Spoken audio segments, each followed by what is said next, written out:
Hello everyone, welcome to our part 2 of the Creative Haven Autumn Charm color along. So if you don't have Autumn Charm, this is what the cover looks like. It's by Teresa Goodridge, and in here I am coloring this beautiful page.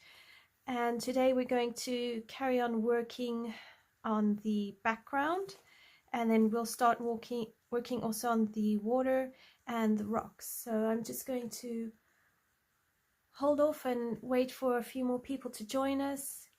Good evening, Rosemary. It's lovely to have you. Welcome to the live. Hope you had a good day and a good week.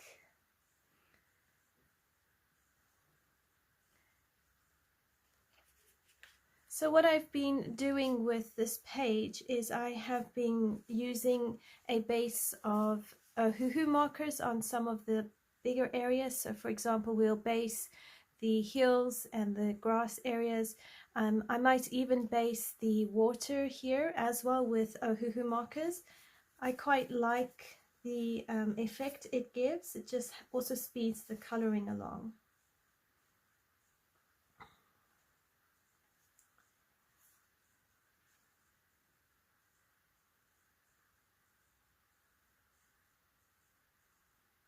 So what we're going to do is we're going to give these background hills a bit of a yellowy to green sort of color. So if I show you my swatch charts, I'm kind of tussling up between maybe a shallow earth, which I used for the leaves, or a chartreuse green.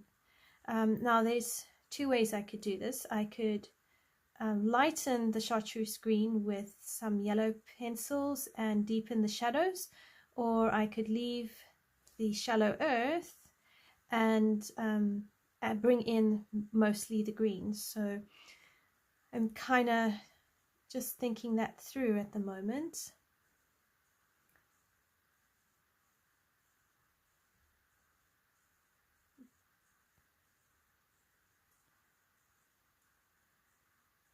I might even go the Barium Yellow, actually. I quite like that. So I think I'm going to do the Barium Yellow and build up the greens in that. So let me just have a look and see. Hopefully my kids haven't taken the Ohuhu markers I need out of the bag.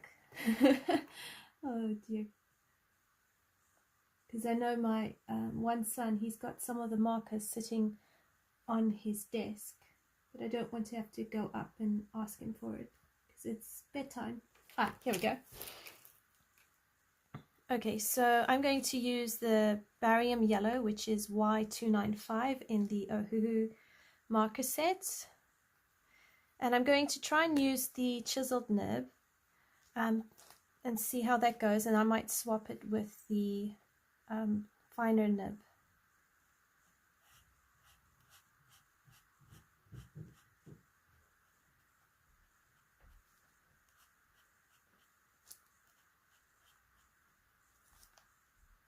Yeah, I'm going to swap it for the finer nib.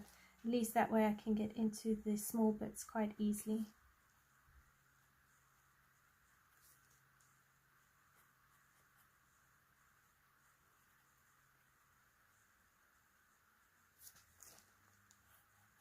And I think I'll leave the yellow as a highlight.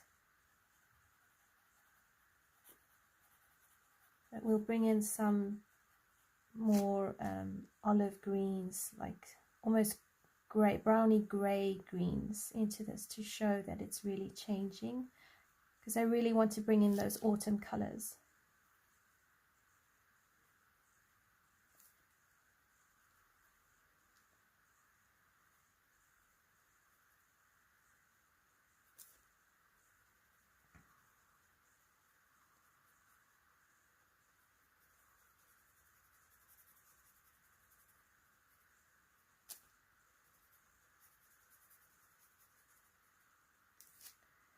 And we're just going to basically do this everywhere on the page where we're going to have our grass. But I'm going to try and make these background heels a bit darker, and then bring the shades lighter and more vibrant as we come closer to the foreground.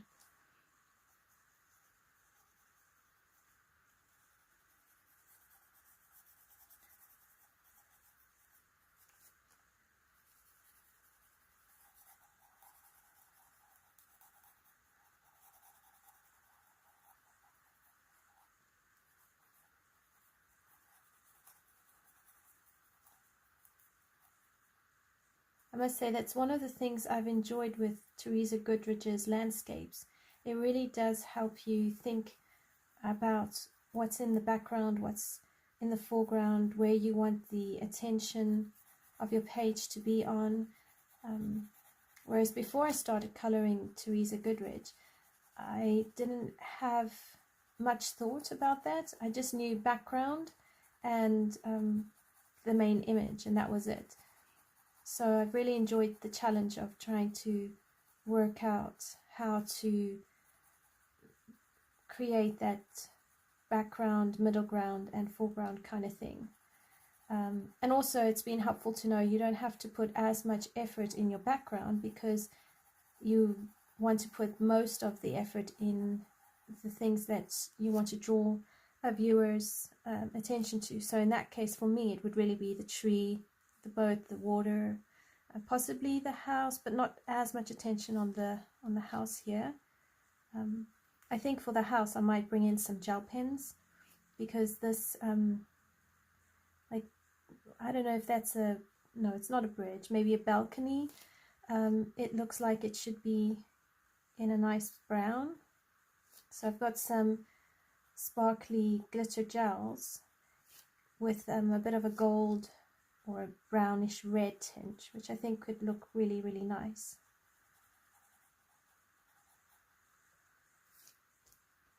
Hi Val, it's great to have you. How are you? Hello B, it's so good to see you again. How are you? You've been in my thoughts quite a bit over the past few weeks.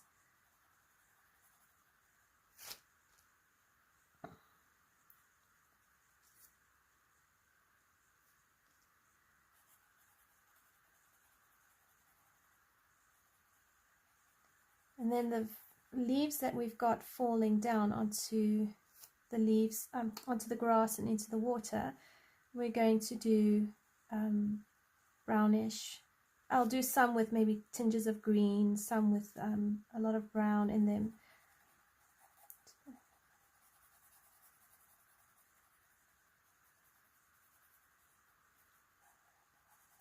I always want to make her birds look like robins.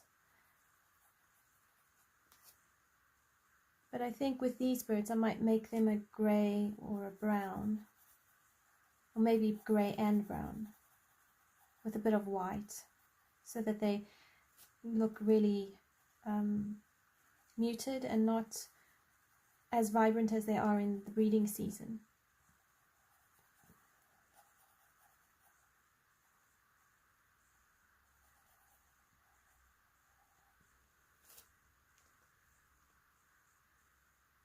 I'm good, thank you, Val. It's just been a busy day, as always.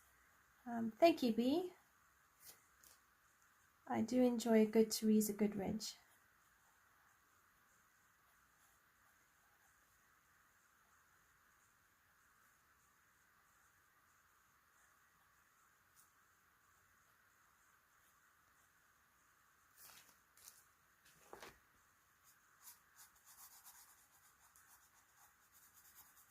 We went for a walk this afternoon, and I took the boys down to the park for a bit of a play with the ball and just some fresh air, because I just needed to get out the house and have some fresh air. So that was actually really, really fun. We were playing tag or it with a ball, and then you could use the ball to throw and tag the person that you wanted to be on. So that was a nice fun version of it or tag. I just find sometimes fresh air just does the world of good. Just being outdoors. And we came across some mushrooms as well on our walk down, which I love. I love the season because you've got all those beautiful mushrooms starting to come up, and I never pick them or forage them, but I love photographing them.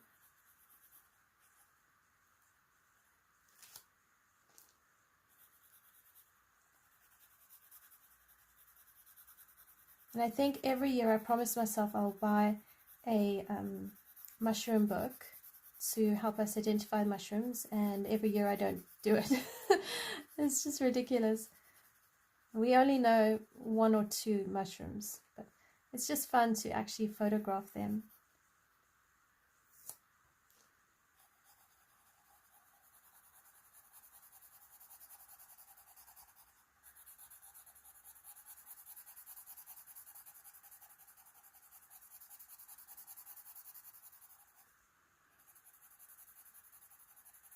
And I've been trying to watch everybody's completed pages for September, and I've just been, it's always such an amazing thing to just see everybody's creativity. And I wish I could get to all the YouTube channels and watch all their beautiful pages, because it's just absolutely lovely to see what people do, and just the different ways of interpreting a coloring page and bringing it to life, and how everybody's unique and has their own flavor. Like some people really do the sparkles and glitter and other people don't, or some people prefer only markers. It's just so fascinating.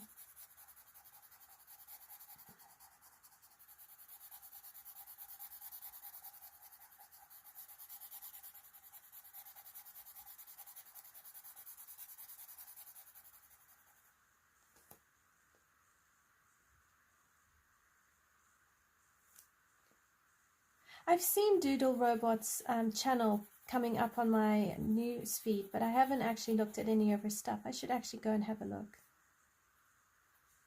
Thanks for letting me know, Val. Yes, mushrooms are definitely worth something to be careful about. We never touch them or pick them. If we do want to look at them a bit closer, we'll generally take a stick and just poke at it around with a stick, just carefully. I don't even do a spore test because I just would rather be on the safe side. Although I do know people who are very good at foraging mushrooms, but I wouldn't forage without an expert or someone who really knows what they're doing, because I just don't want to take the risk.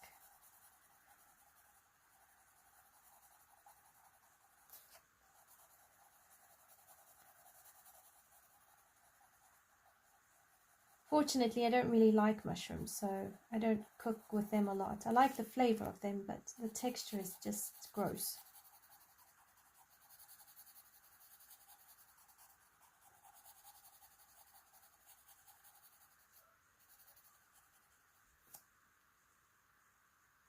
Oh, absolutely.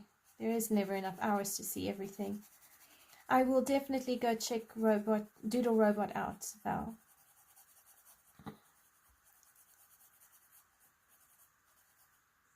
So the nice thing about using markers or even watercolors as a base is you can then get an idea of your color palette. So that is, I find that quite helpful at times. So now I want to base my rocks. Now I want to do my rocks a warm grays and dark browns. So I think I'm going to bring out this Lye Color, which is E289. And I'm just going to base my rocks with those. And I don't really mind if I change the color with pencils. I just find by using a base, it really helps to speed up the coloring process.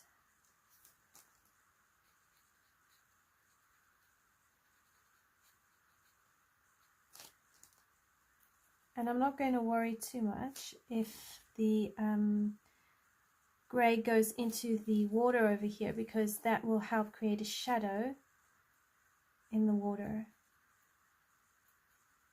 I'm going to use a very light water, a light base of blue for the water, and then build the color up with pencils. This marker is not doing great. It's leaking its pigment out a lot. It's quite interesting actually. Most of the Ohuhus have been really fine, but this one's not doing good. It's like flowing. So I think this one's a bit faulty. Oh dear.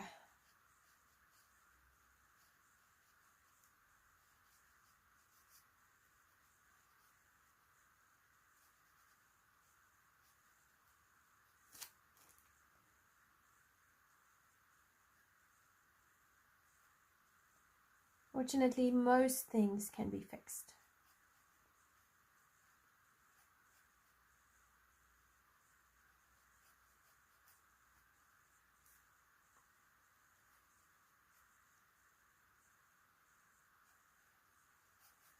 Oh, there we go. It's getting a bit better.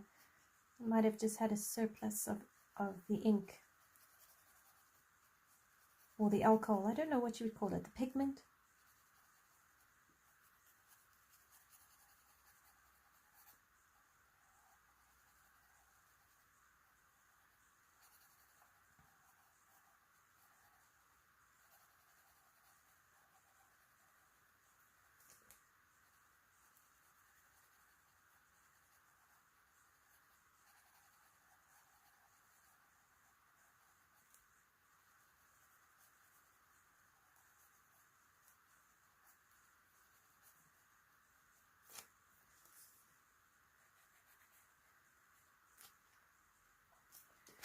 Let me just bring you back up into focus here. So all I'm doing is just putting this alcohol marker as a base on my rocks, and then I need to bring that yellow back in and do this bottom bit. I'm going to leave the boat for last because I did have a suggestion to do it blue, but I'm not 100% sure yet what shade of blue.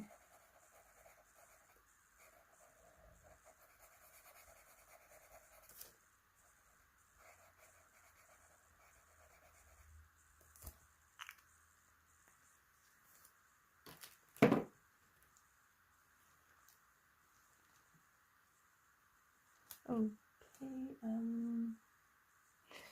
just need to find that yellow again. Ah, here it is. So just come here and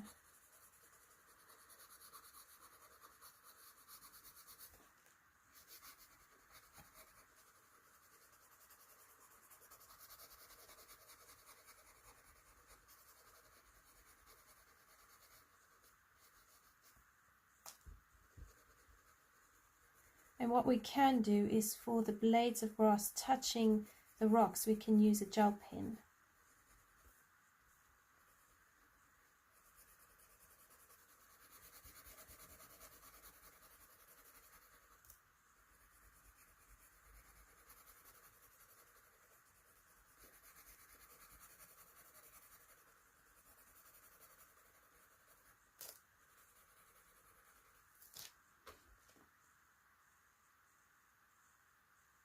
Yes, Val, I did manage to complete a lot more whips last month than I had expected, and I was very, very glad. I am still working on my whips. I'm trying, to be honest with you, I am getting bored of my whips. I'm getting to the point where I'm like, oh, please, can I just stop and do something else? But I also at the same time want to persevere and knock them down a bit more. So I'm a little bit torn. But yeah, so what I've done is I don't know if you guys have heard of Trello. If you don't know what Trello is, it's just a app that you can, or website, and you can create these like boards and places where you can put all your ideas and keep track of like a to-do list. So I've put up on Trello a a thing with all my current whips, and then I've created a separate like board where I can put and list all the new whips I'm going to be making as I do videos and that sort of thing, because I need to make sure that those ones I complete as soon as possible, and then I can slowly continue ticking off the pages that I have already started and need to complete.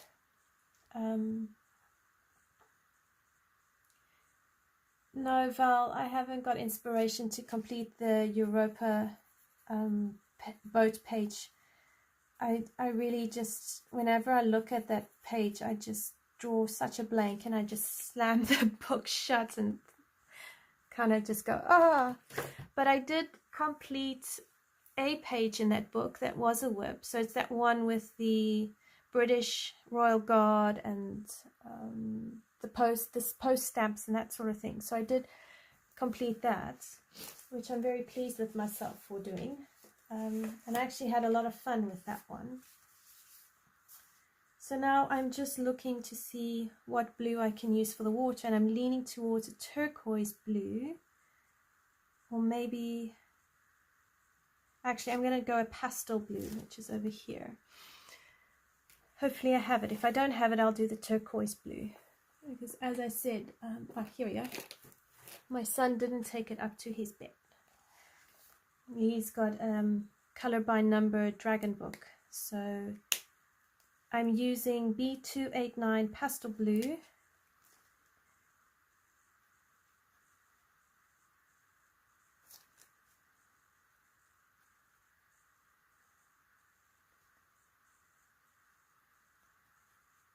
and it will look very bright, but as I build the layers it will actually make sense.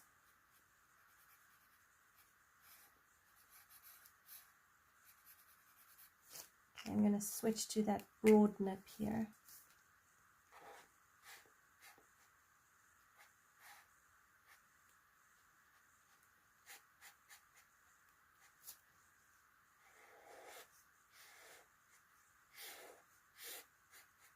And I don't mind if it doesn't color, you know, very great, because I'm planning on going over it with pencil anyway. And be careful I don't color the poor dog blue.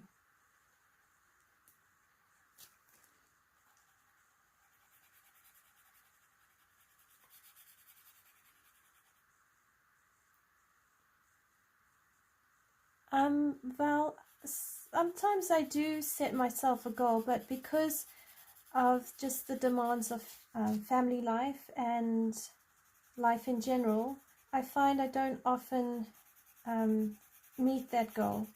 So, and I probably set unrealistic goals anyway, where like I'll think, oh, I want to complete 10 whips this month, and then something will happen and I don't, or so just to keep that pressure off, I just tell myself, well, I'm going to just carry on completing those whips and see how many I can get. So I kind of like, my goal is to see how many whips I can complete each month, and to get my whip count down to about 15 would be great, or even below that, to below 10 would be really, really wonderful.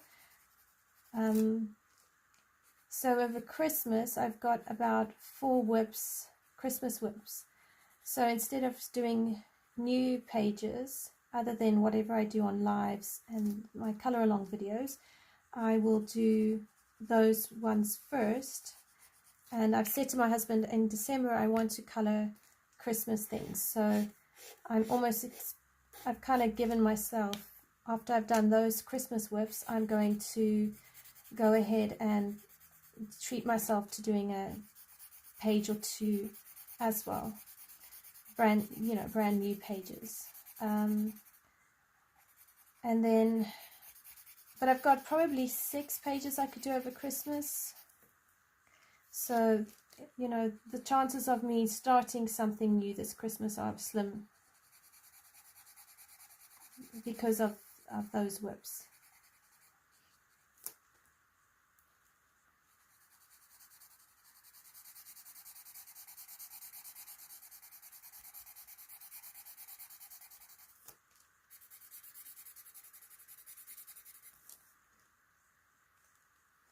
I think I'm going to change these because this is not looking like it's got a lot of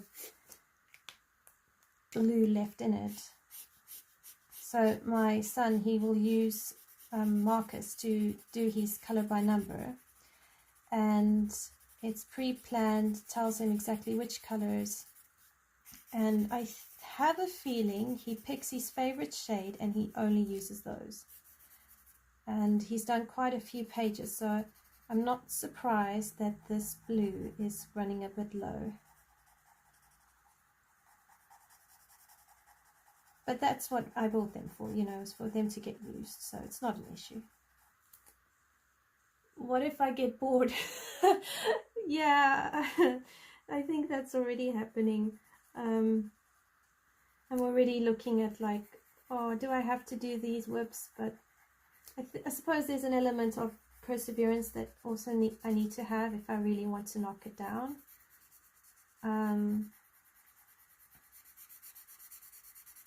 Or I need to just go ahead and say, well, I don't mind having hundreds of whips, I'm just going to color. But then I also really like having completed pages to show you guys at the end of the month, and it's really fun to be able to see what I've colored in. So that also helps motivate me when I'm bored. I have also been trying to use different pencils. So my husband bought me, I think it was last year or the year before, I'm not 100% sure which year, but a birthday, he bought me some Marco Raffine pencils. He went into my Amazon wish list and found that I saw that I had put the Marco Raffine pencils on my wish list. So he got them for me, and he got me a coloring book, and I tried using those pencils, but they didn't blend really well on the Rita Berman books. So I decided, well, maybe I'm not being fair to the Marco Raffines, because I was like, oh my gosh, I don't like these pencils, they're just horrendous and I don't ever want to use them, and I left them to collect dust. And then I thought to myself just recently, well, maybe I'm being unfair, maybe I need to find the right paper for them. So I tried them on a couple of other books, and it's been helpful to see that they do provide some vibrant colors, but they're nowhere near like the Arteses or the Polychromos, and they definitely don't have that smooth blendability that Prismas have. But I have been able to color quickly with them. I'm still not yet 100% sure I like them, but I'm trying to challenge myself that way, but to try different things and see how it goes. So that's been helpful. And then I've also come across this horrendous paper inconsistency with, I'm changing markers now. I'm changing them to that turquoise blue, if I can find it. So I want to use G191.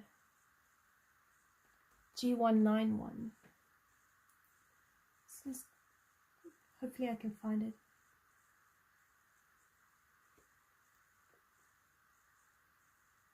No. Okay, let's see, what other blue can I use?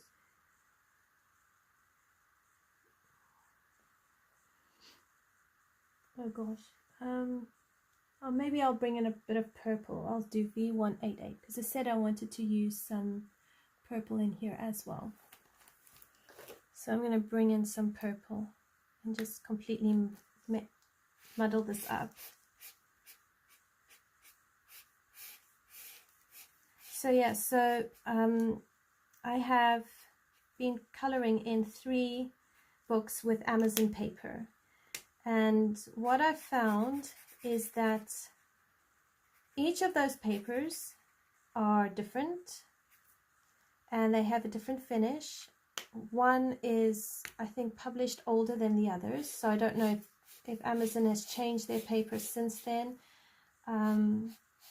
So I'm trying to work out how I'm going to solve this dilemma, and I've decided that the one book I'm probably going to have to photocopy the pages onto different paper, because I cannot use polychromos on that in that book. They just slide. And I read on the Amazon reviews for that particular book, which is The Wild Soul by Grazia Salvo, and it's the Amazon edition, and in it talks about, I mean, I wrote it down, the type of paper it was and all of that, but someone else had left a review and said that their polys were gliding all over it. They couldn't get any of their expensive pencils to stick on the paper. And I was like, oh my gosh, that's exactly what I've been having. My pencils just aren't going down.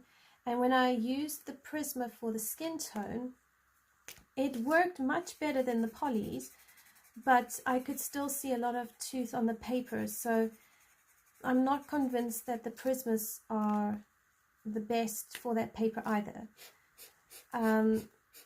So I need to finish that whip, which is just really the fur of the animal, and then I think I'm just going to look at buying myself some good cardstock, and then copying it onto that, because it's just going to frustrate me beyond anything. And it's definitely, that book is the worst Amazon paper I have ever worked on. The Little Town 6 paper, which I think Little Town 6 is an older publication, it takes the Prismas, it takes Castle Arts. I think if I worked the Castle Arts a bit more, I'd get a deeper pigment, but you can color with them. It doesn't, the paper doesn't reject the pencil so much. And I'm pretty confident I could use polychromos, because the Selena Fenwick books I have are also Amazon paper, and they use polychromos, they use Artesas. I can use Prismas on them. It's not a lot of layers, but you know, it's doable. Whereas the Wild Soul book, or the Amazon edition, I am at a total loss of what I'm going to do there. Alright, I know this looks weird, but when I cover it with the pencils, it will look a whole lot better. So just wait and see. We're going to do this, and we're going to turn it beautiful. I think I'm going to bring in some artichoke. So I found with the Creative Haven pages, they work best with Prismacolors. I don't really like the polys on them. They seem to glide in a wrong kind of way. Okay, so I'm going to try 90% French grey, olive green, and lime, maybe artichoke. We'll see.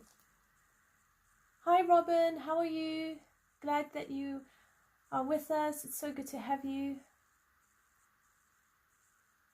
Sorry to hear you've had a major life change. I hope it's a positive one. And we look forward to having you next Friday. Okay, so I'm going to start with my shadowed areas. So I'm going to use that 90% French grey, and I'm going to come over most of this, so this side up, with the French grey.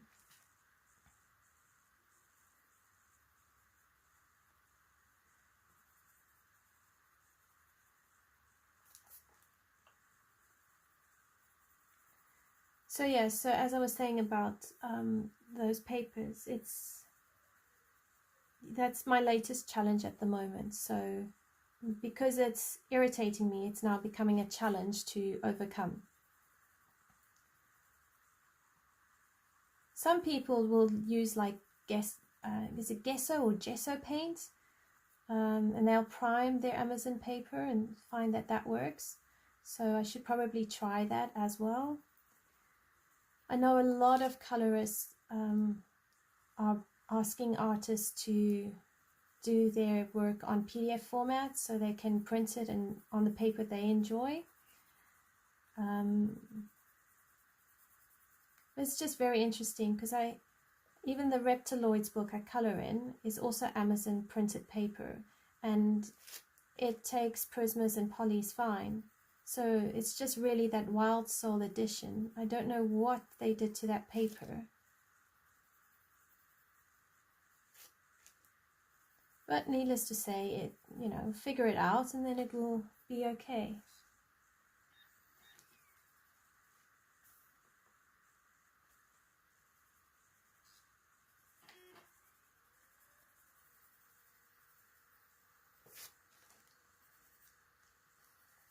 So I'm just going to layer this up because I just want to see how it will look, and then I'll deepen my pressure on it. But I'm using a medium to light pressure with this French grey.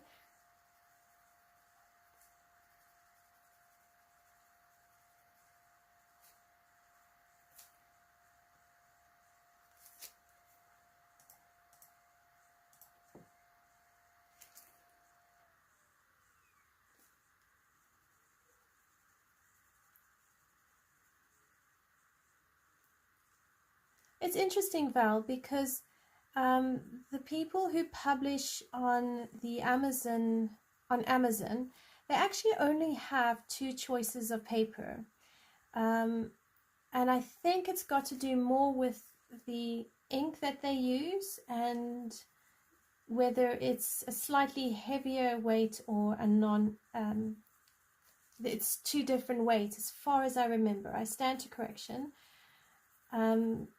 So they don't really have a lot of choice. And what I've discovered and heard is that often, because self-publishing on Amazon is cheaper than going through a publishing house, a lot of your up-and-coming artists they've chosen to go the self-publishing route because it is more affordable. The downside is the paper quality. So it really is a tricky one for them to balance. So yes, it's definitely a matter of costs. And I think your artwork books are a lot different to like your novels, because my one cousin, she's a best-selling writer, but a fictional romance novel writer, and she's done really well for herself, and she's self-published. But with just your general books, you don't really worry about the printing paper because, you know, people just want to read a book, and that you don't think of paper because it's not really required, it's not a necessity.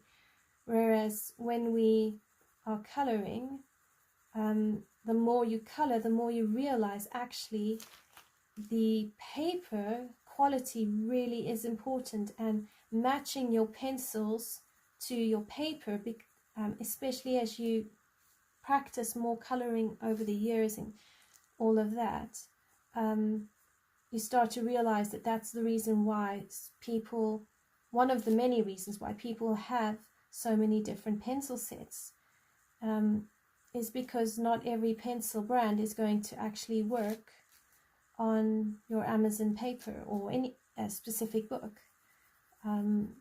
Like Rita Berman, for instance, her books are really good with prismas. You can do them with polys as well, and they work quite well. I'd say Artesa's aren't too bad. So Rita Berman's books are relatively flexible. Your Amazon printed paper, obviously, as I've mentioned, isn't as flexible. And then I'm just trying to remember what have I seen on people's channels about paper. Yeah, I think it just depends. Like some books also don't take wet media as well as others, so that comes into play. All right, I'm going to change the greens I put on this area here in the foreground. So I'm kind of going from here back is more my mid to background, and then where the dog is, I'm going to make a bit more of my focal area. So now I'm going to bring in my olive green, and I'm going to go all over where I put that French grey, and then I'm going to blend it out with that artichoke. Because what I'm doing with the French grey is it just brings a bit of brown, and grass is more brown. But I don't want too much green because I really want to showcase that it's autumn.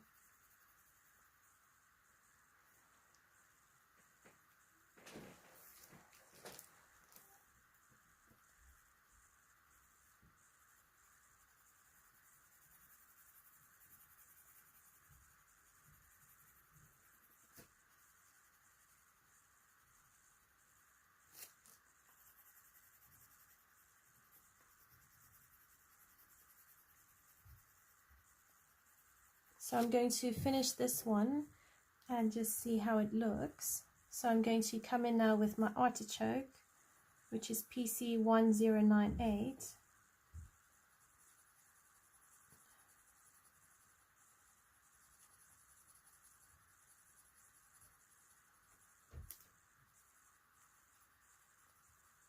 And just blend it out. So I'm going to just basically alternate between my three colors now and just build this up a bit.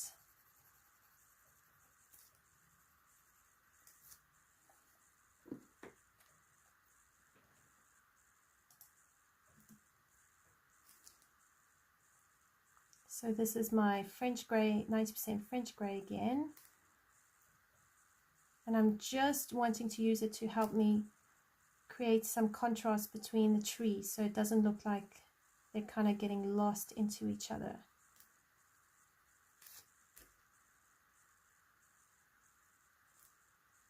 And now I'm using a bit of a medium pressure.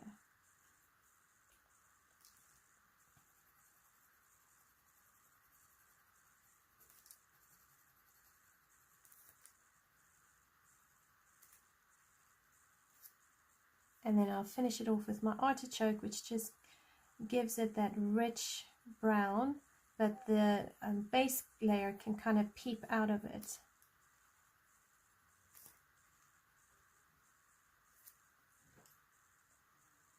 So let's go back here with my 90% French grey.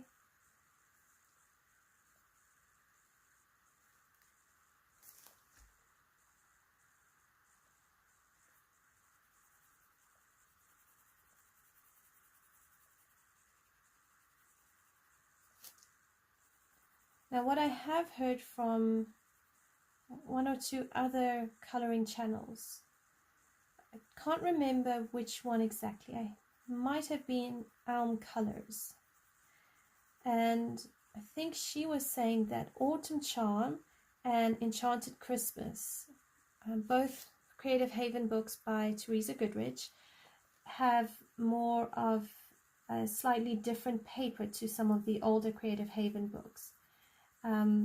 So the pencils on these books tend to, as you build up the layers, tend to slide a bit more than on the older Creative Haven books. So again, you know, you just never know when someone is going, a publishing house is going to change their paper quality. And I tried Castle Arts in the Enchanted Christmas book and was very disappointed because they did not blend well at all. So now I'm going to come with the artichoke and I'm going to try and blend this out.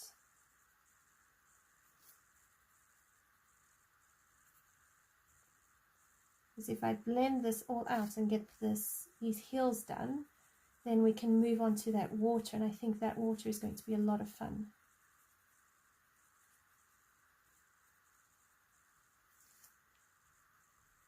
There you go. So I quite like this. So if I come here, and this is going to be quite dark because it's behind the house. So I'm just going to do this quite dark.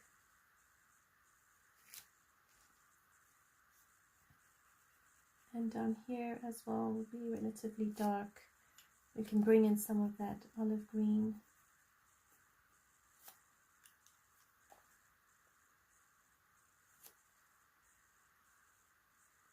Hi Carly, how are you? It's good to have you. Welcome. I hope you've had a good week and a good day.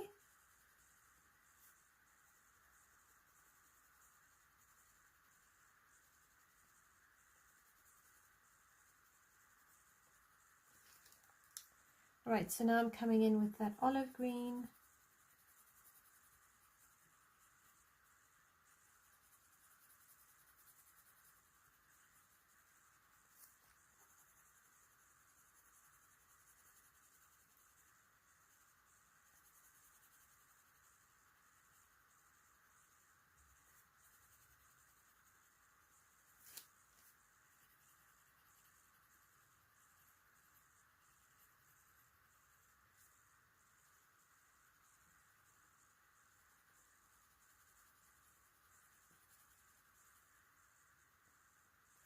Oh, good to know, Carly, that all is well on your side. Yeah, I'm well, thank you. It's just been a busy week. We had some people over, and yeah, just busy with just life, really. Glad that it's autumn because of all the nature things that it brings, but also not looking forward to winter. But definitely we'll be looking forward to spring.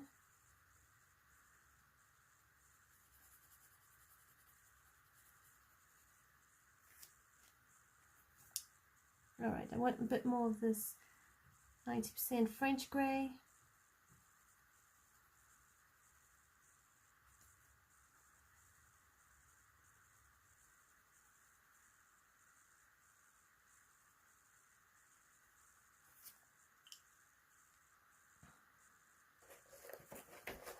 And I'm just going to grab some eggshell. Oh no, cream. I've got cream here, and I just want to blend this out here because I want to create quite a light highlight between where my shadowed heel is and where this heel starts.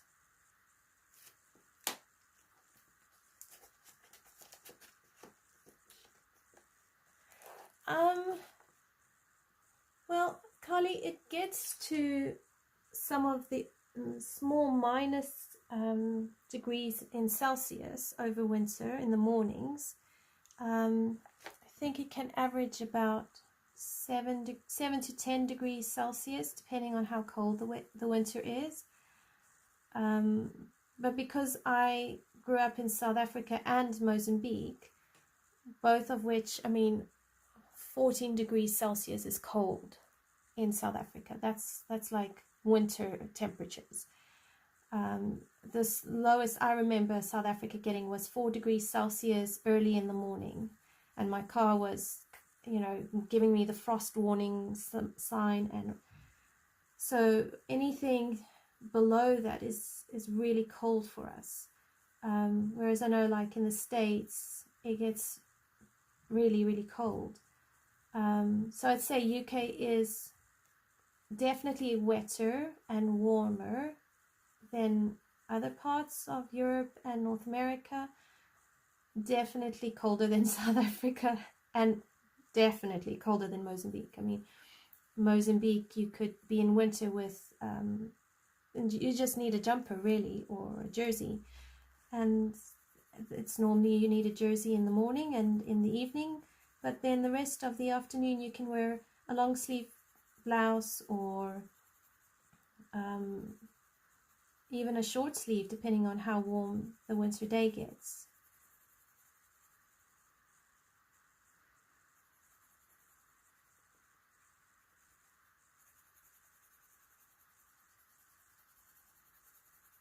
So yeah, I feel cold quickly.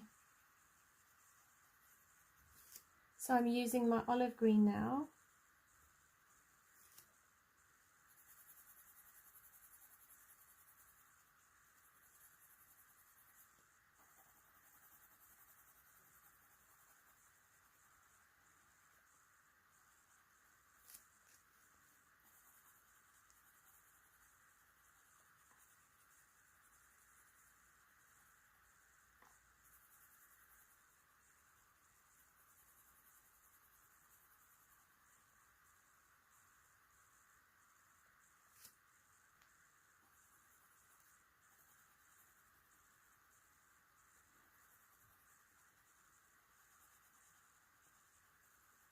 Do any of you enjoy coloring winter scenes? And what type of pictures do you like to color in winter? I mean, I know in autumn people like to color, well, there's a large population that enjoys coloring Halloween pictures, and especially in October.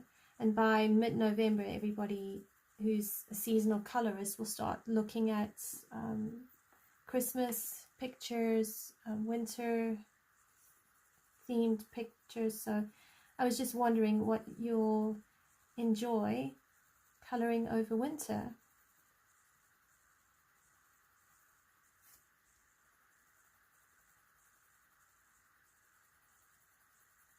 So this is the artichoke.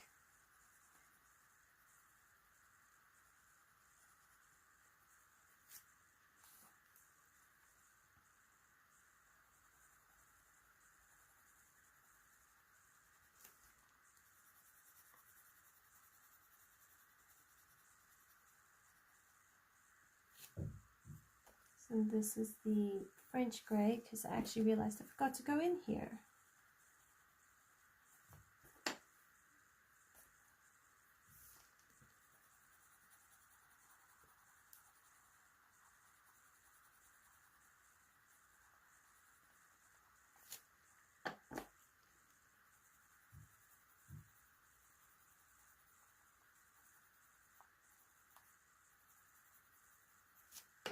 And then the cream, just to blend it all out.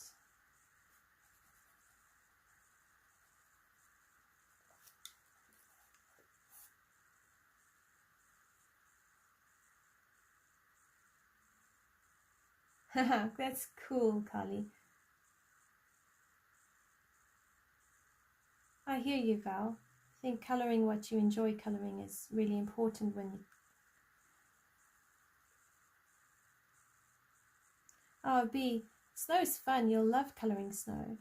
You just need some purples, some blues, and a bit of yellow for highlights, and you can make really light, fluffy snow. Or blue slates, so some of your cool greys with a bit of blue. My challenge is food. Oh my gosh, I don't know how to colour some of this food stuff. And mugs. So there's this one page in Christine Caron's Fairy and Fantasy, volume 2, as this lovely winter page, and the girl is holding a, I suppose, a mug. Could either be a coffee mug or a mug of cocoa or hot chocolate. And my challenge is like, oh my gosh, how do I colour a mug so it actually looks inviting and warm and cozy? So I need to learn how to do crockery and that sort of stuff. And food. Yeah, definitely food.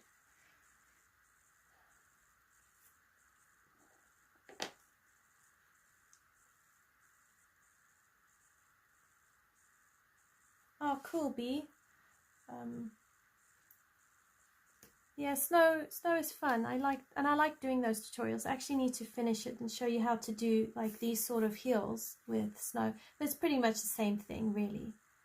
If you do heels like what we've done now, and you just use the blues and the purples and the yellows for highlights, you can get really nice heels. But I'm planning on finishing that one soon. It's one of the ones I'm working on with the Marco Raffines.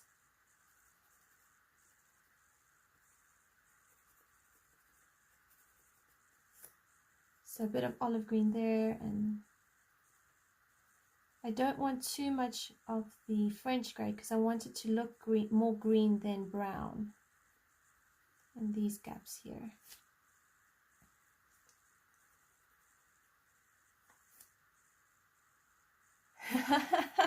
Yeah, Val. I will learn and then I'll teach you. Or I'll learn and teach you at the same time, and then you just learn what not to do.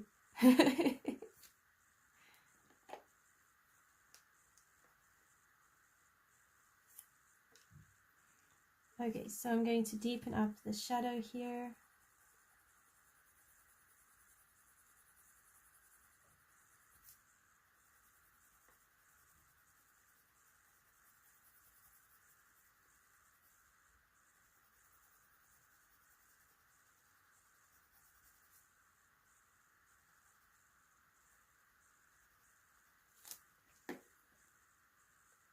I'm glad both would work for you. I'm not sure if I have the confidence for both to work. That's where the perfection side of me will kick in. Like, no, I have to be able to do it really, really well. Otherwise, I'm teaching people all the wrong things.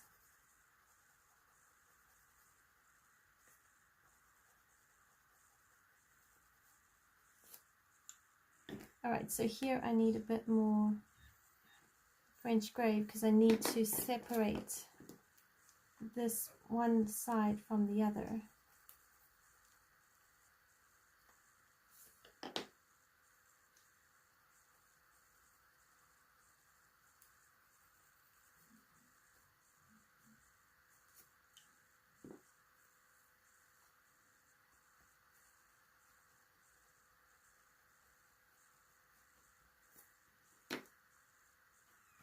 So olive green. So here I know it's dark because it's going kind of underneath the house, and also it's creating that V shape. So wherever I see really deep, narrow, pointy places, I know that I can make those dark and quite dark. So that's also just like a little tip there for you with your shadows.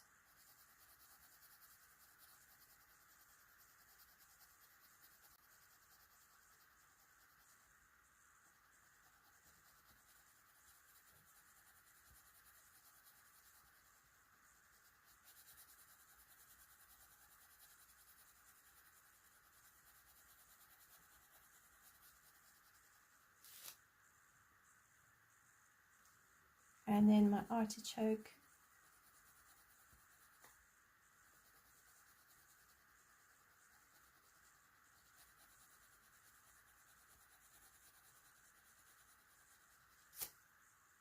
And then the cream for the highlight.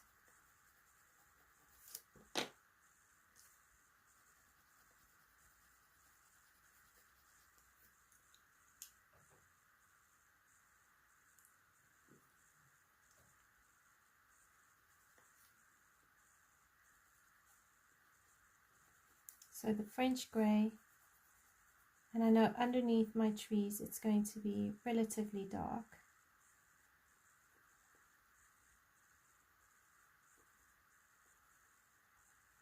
And I think for this side I might bring in bits of a silver gel pen.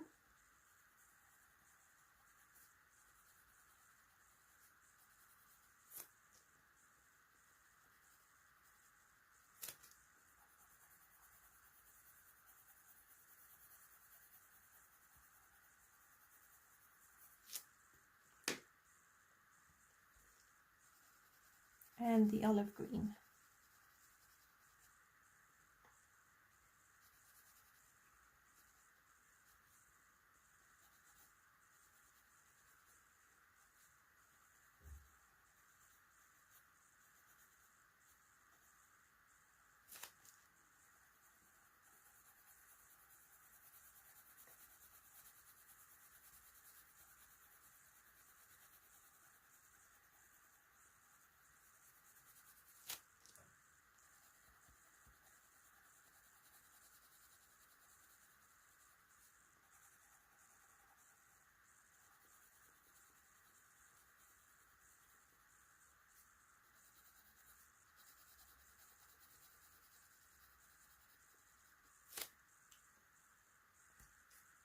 Then I'm coming over it with my artichoke.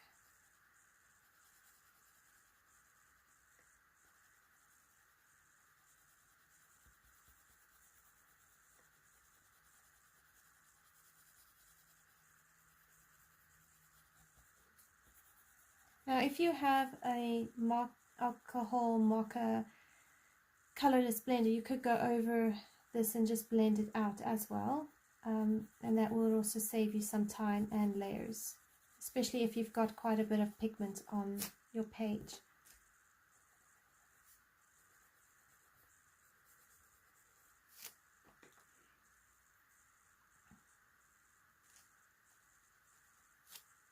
One.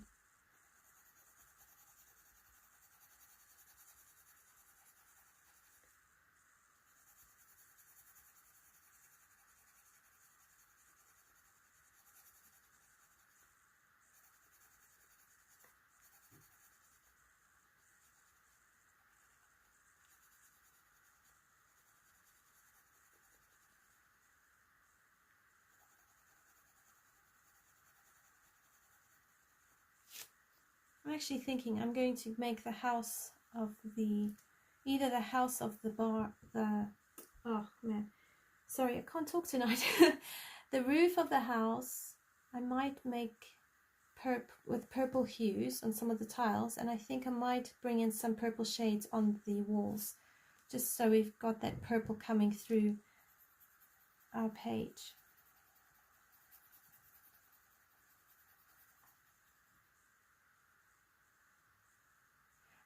Well, no, I haven't chosen next week's illustration yet.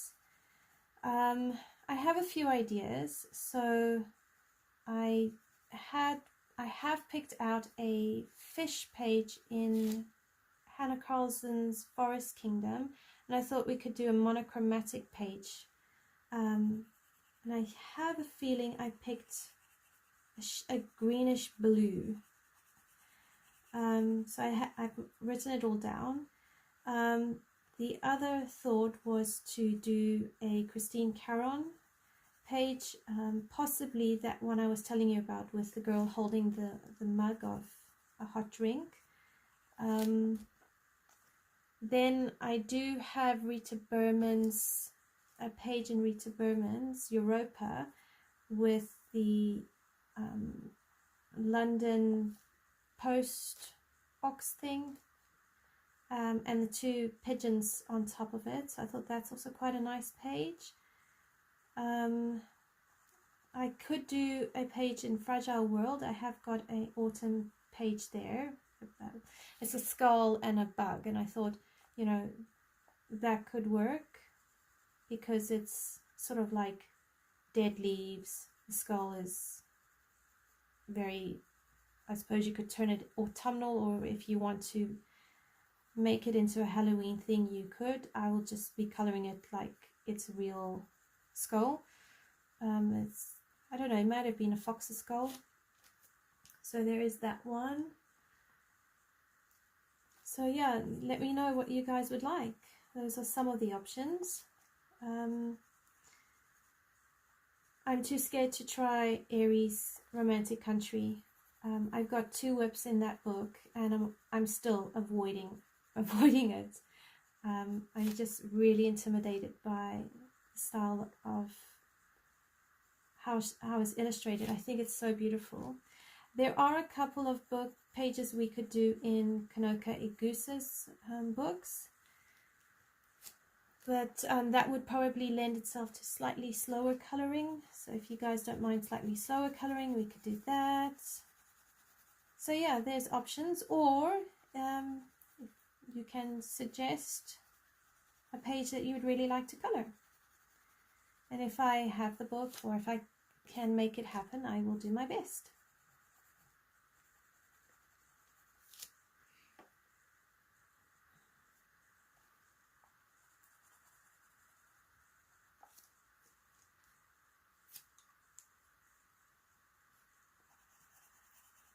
I have been filming the hot air balloon page in Europa as well. For that book, for that page, I chose pinky yellows and shades of blue. So I'm busy with editing the first part, and I'll probably film more of that after we've done this live video. So that's coming. I have got planned 2 Fragile Worlds pages as color alongs. So, and then I've also got the Layla Dooley Flower Year books that I will be doing monthly color alongs in. I'm just hoping I can make more time to film all of this, but those are on the agenda and what I'm planning on doing over the next few weeks.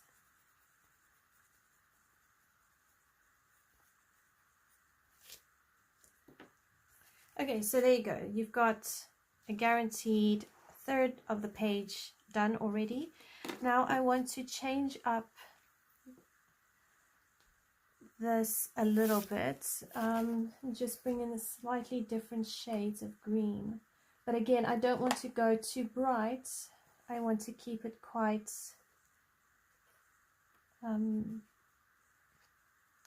autumnal.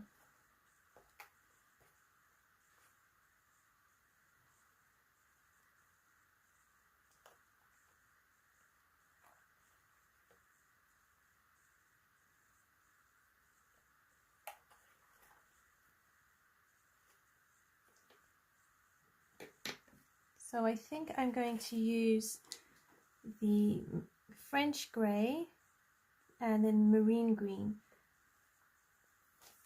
and we'll see how this looks.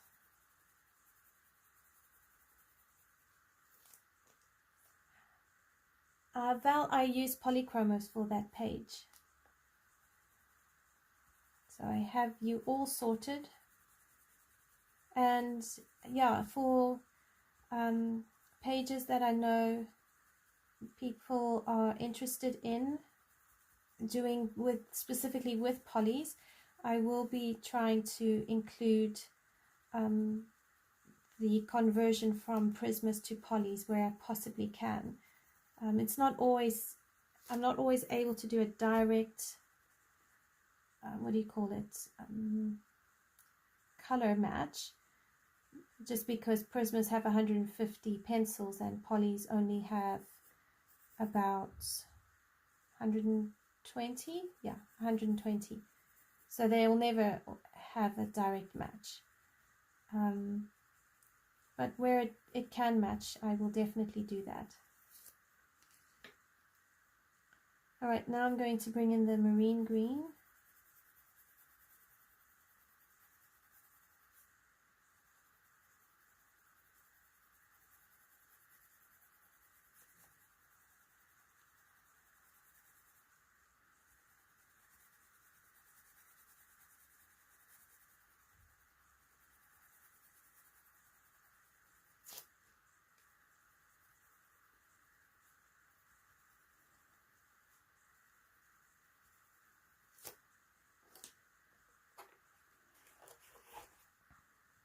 And I'm going to try some apple green.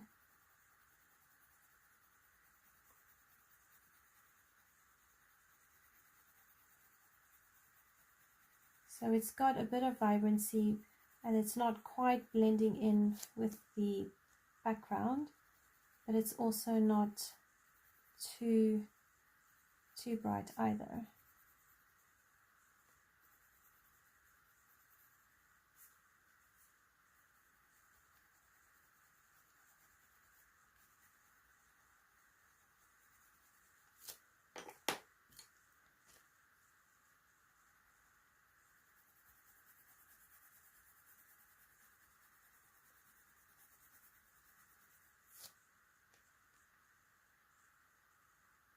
Cheers, Kali. Thanks for joining. Have a great weekend, and we will see you in the next live.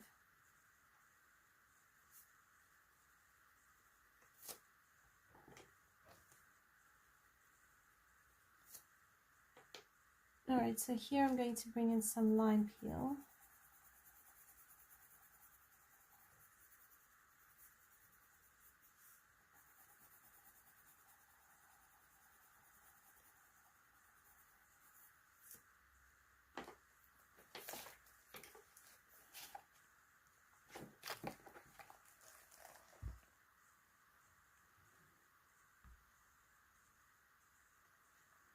Bring you down a bit more. Okay, so some French grey.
Alright, I'm going to try some Kelly green.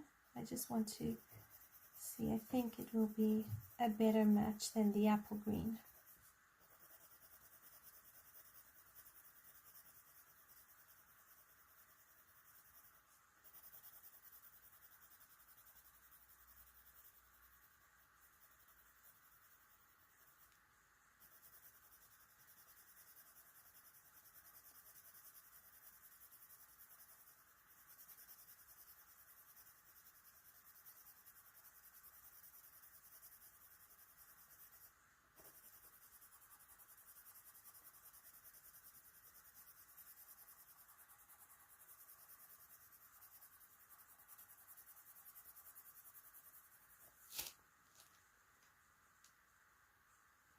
Yes, Val, it does seem like Kirby is taking a break. After Alien World, we don't know when his next book is going to be. It sounds like he just needs to recharge, which I can honestly understand, because to come up with such incredible books and keep them coming out relatively quickly, I think is really remarkable. So I'm not really surprised that he needs a break, because it's a lot of work to put in. Alright, I'm going to bring some of this marine green in. Is it marine? Yeah.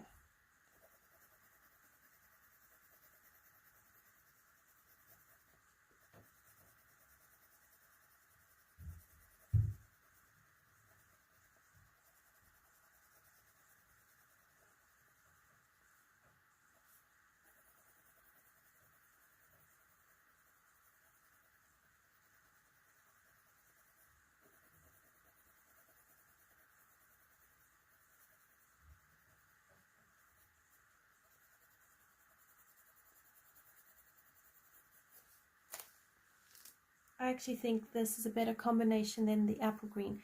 So my recommendation and suggestion to you would be to use the 90% French grey, the marine green, and then the Kelly green, and then leave some of your yellow. Maybe even go over your yellow with lime peel, and that way you've got that yellowy green look going on. Or if you don't want to have green, you could just opt for shades of brown and orange with yellow as your highlight. But I found around where we live, we still have a lot of green grass, so I'm sort of taking inspiration from that as well.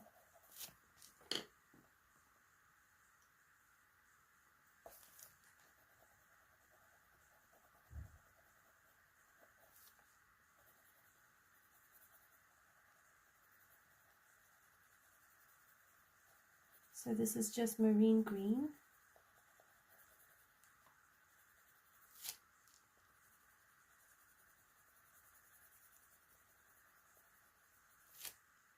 And then Kelly green.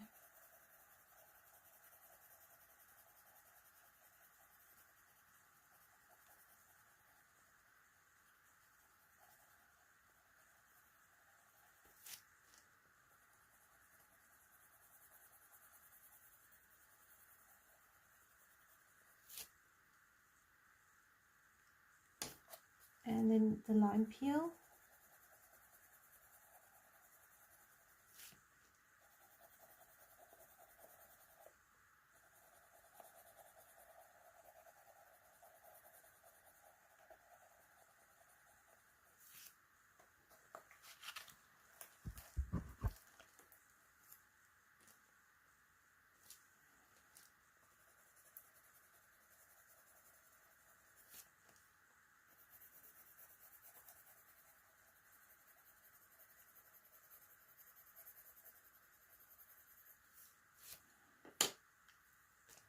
Marine green.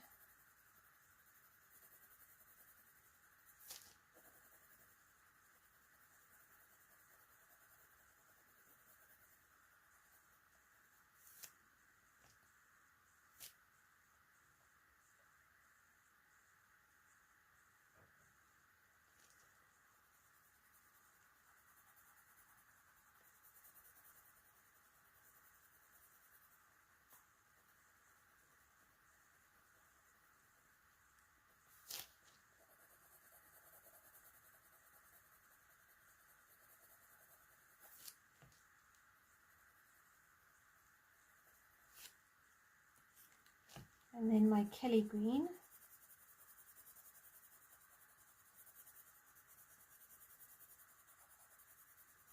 And I'll take my eraser over the yellow leaves and just lift them up so we can make them a bit more vibrant and stand out from this beautiful grass.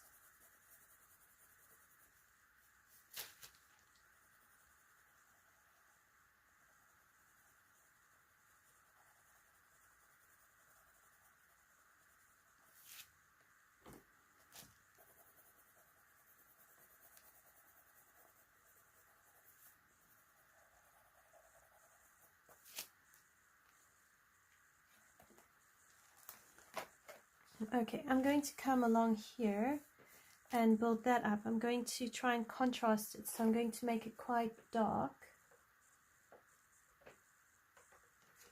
So I'll use sepia.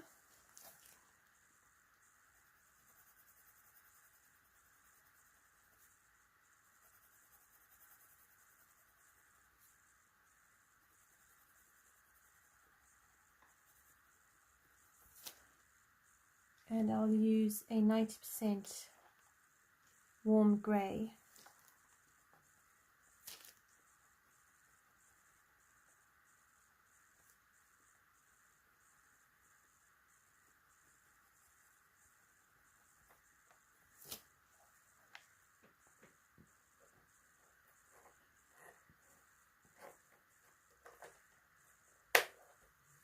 And I'll follow that up with a 20% French grey, just for highlights.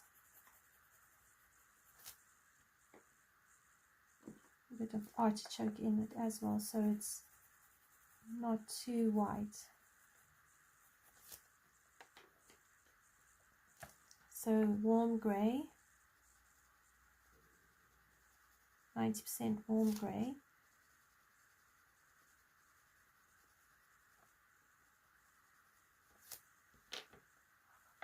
Then sepia.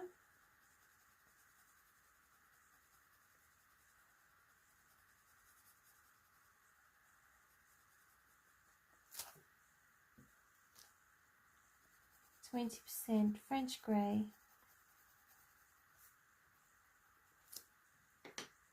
And lightly go over that with your lime peel.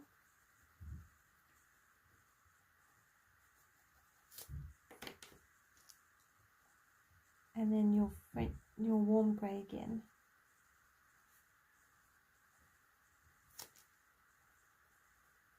You could even put a little bit of black in here at the very tips.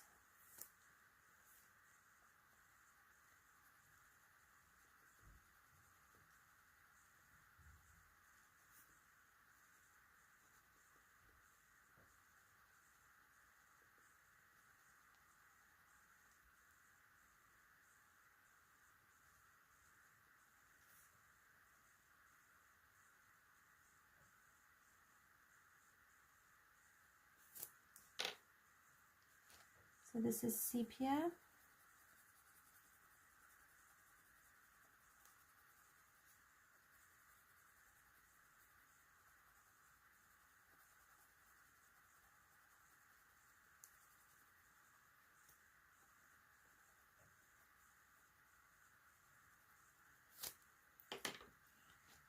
Then my French grey, 20% French grey.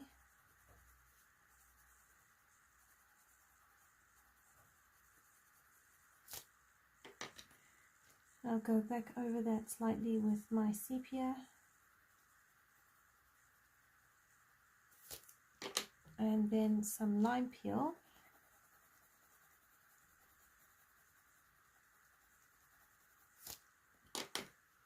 Then my 20% French grey.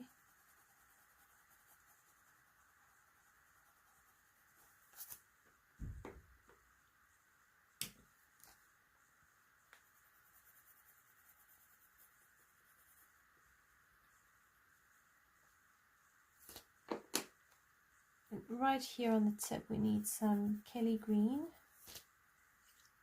some marine green, and some lime peel. And then we'll separate it with some 90% French grey, because that's actually part of the grass here.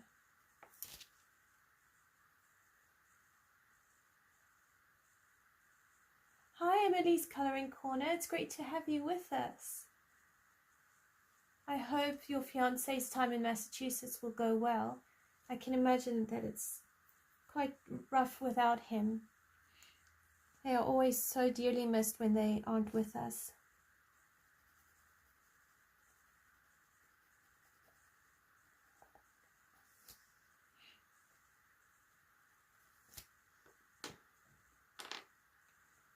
Okay, so now we're going to do the same color combo on this side here where the dog is. I'm going to try and move the picture. There we go.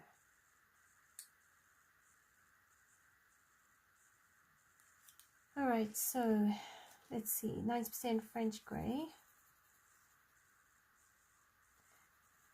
How are you keeping, Emily? What, have you been colouring anything new lately? How has your week been?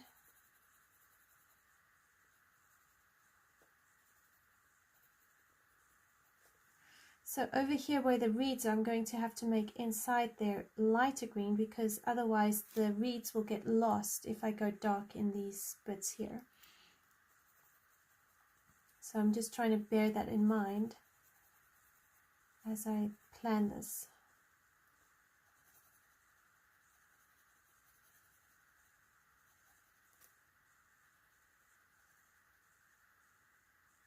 Oh, glad your week's been all right.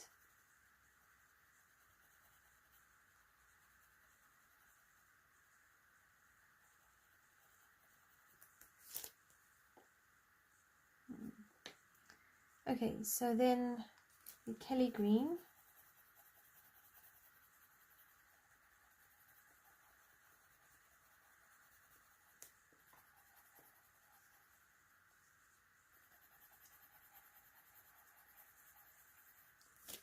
And here where his paws are, that's going to also have some shadow in.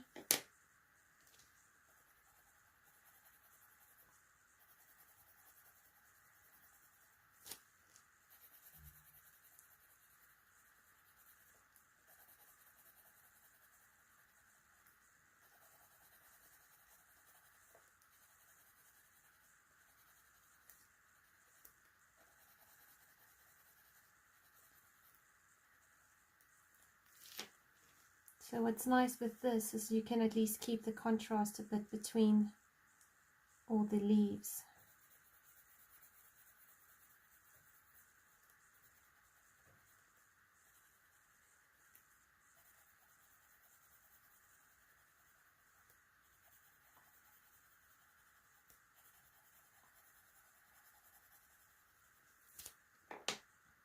And then I'm going to use my marine green and try and build up and blend this out so it at least looks cohesive. I thought of doing the dog white with black spots because I see he's got spots. So I don't know if she was drawing a Dalmatian here, or it's the only dogs I know with spots is Dalmatians. And every time I think of Dalmatians, it reminds me of the Walt Disney movies, 101 Dalmatians.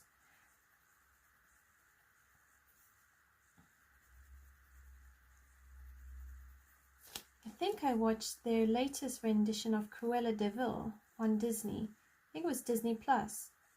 And yeah, I was quite impressed actually how they did it. It was I quite enjoy the play that the media houses are doing at the moment, where they start trying to give you some backstory into some of the villains or some of the characters in the movies. And I've heard that they've done a new version of Pinocchio, which I actually, although I'm not a fan of Pinocchio, I am interested to watch the film and actually see how they've done it.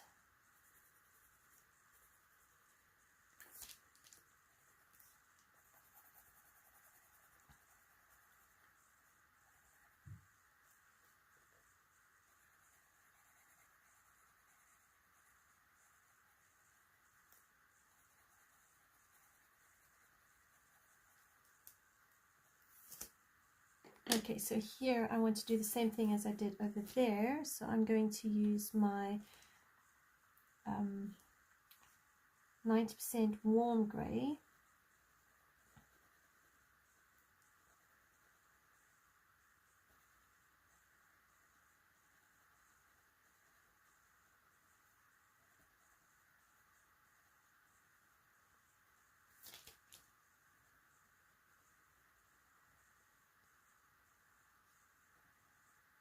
Kind of try and create like folds, so you've got it going from dark to light.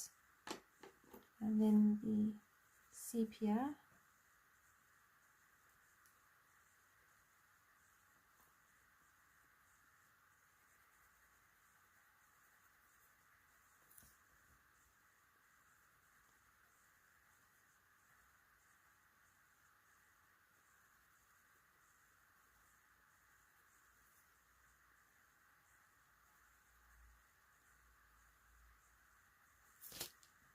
Then the 20% French grey.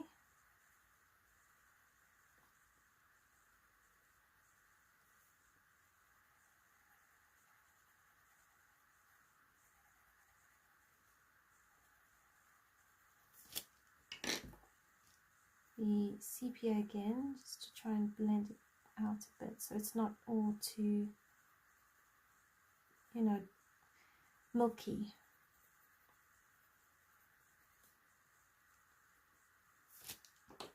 And then there's the lime peel, just a touch of, it was either lime peel or artichoke. Let's give it a slight bit of colouring there. Val, I don't actually know if it is a live action or a cartoon. I'm sort of leaning towards it's a live action because a lot of the Disney versions of the movies lately have had that sort of live action to them, but I don't really know. At some point we'll get Disney Plus back. The kids want us to get Disney Plus so they can watch some other programs. Okay, so I think we've done really, really well. I think I'm going to move on to the water.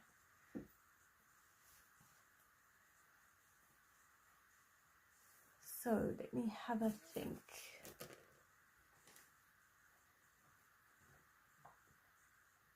I think I'm going to use some Imperial violets.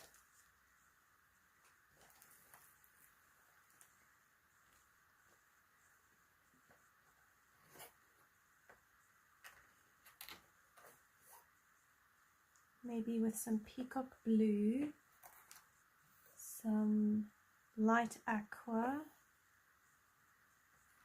indigo blue. I'm going to pull out a few and then I'll see how they work together. I might have to go darker with some of them. So I'm going to definitely make this by these rocks. I'm going to make it quite dark. So this is the indigo blue.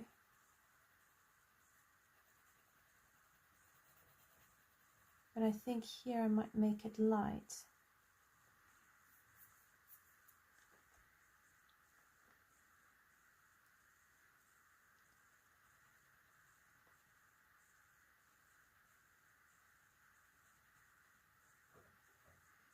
So I'm sort of leaning towards making the edges dark, and then as it comes into the middle is like quite light.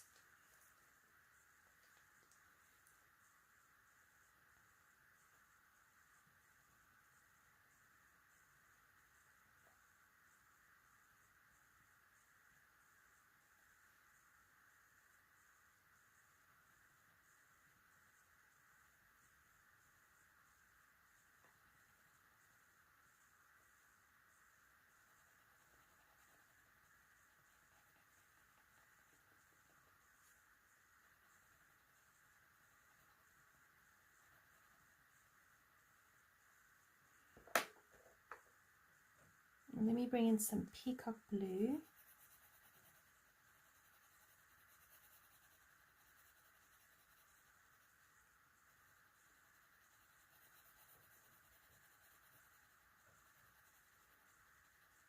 So I'm experimenting right now because I actually am not 100% sure how I'm supposed to color this water.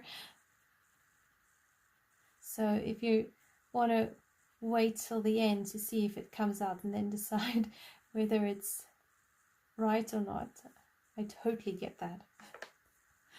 Like, I don't color enough water. Alright, this is the light aqua.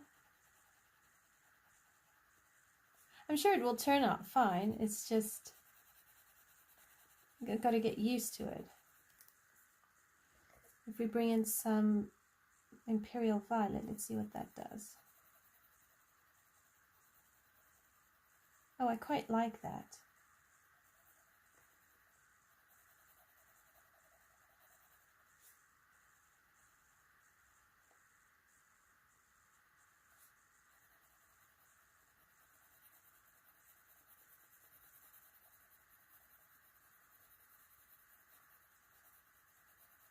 Sometimes I think with coloring you just have to switch your brain off and just like let that creative side of your brain just kick into overdrive and go for it.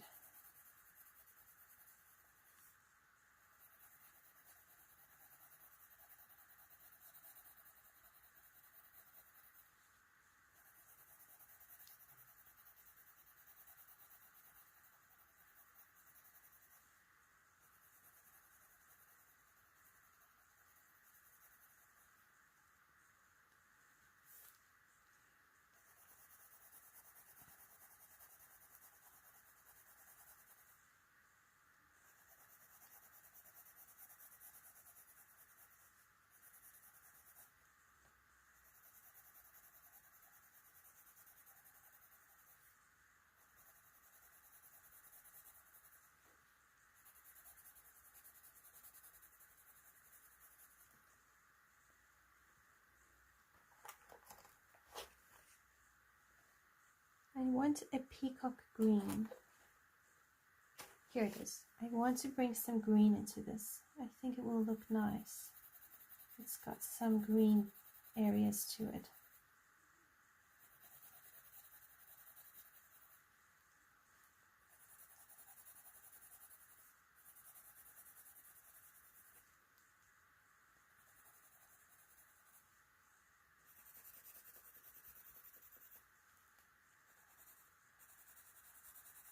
And I want it more along where the boat is.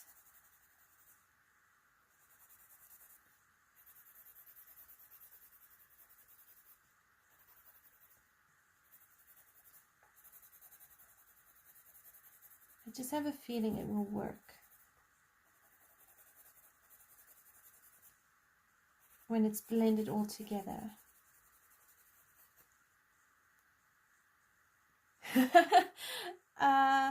If your brain doesn't have a creative side, then wait to the end of the video or leave the video and go to a channel that can show you exactly how to do it.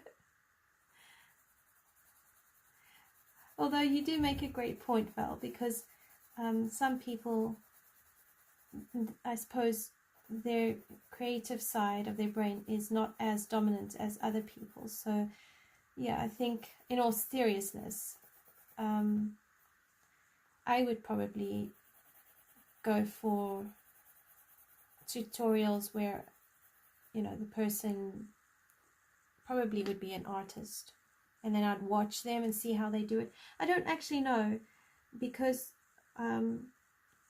like, to be honest, I think my brain is both create the right and the left brain. I think it's quite balanced, so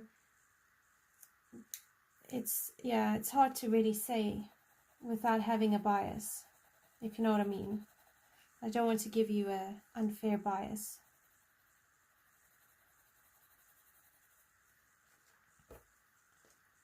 So I'm going to alternate now between these blues. So this is the Peacock blue, and I'm going to use the light aqua as my blending pencil and lighten it up, and I'll use the indigo blue for my deepest highlights.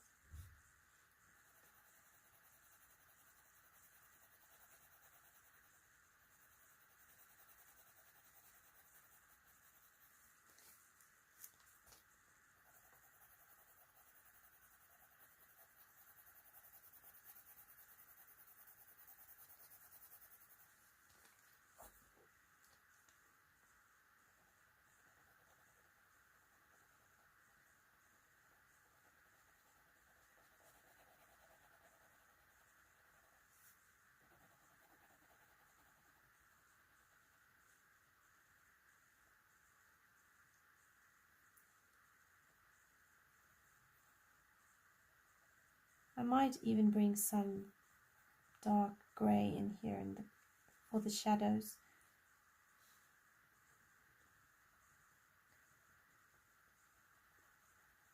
But I might have to do the rocks first.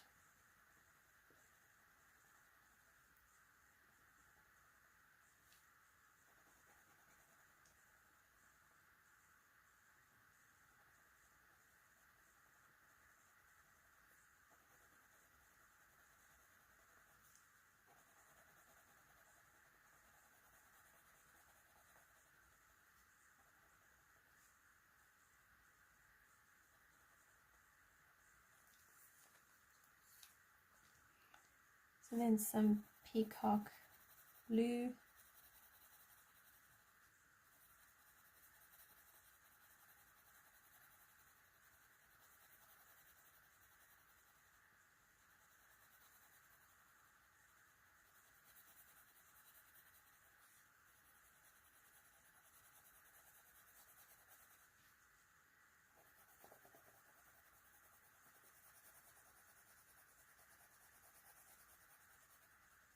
I'm hoping when I blend them all out, it will kind of blend into each other and look really pretty.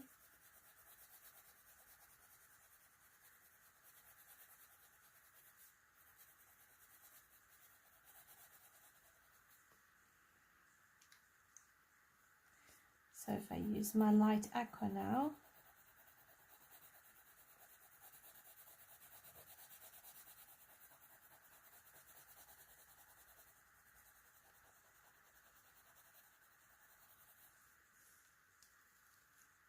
and then come back in with some of that purple.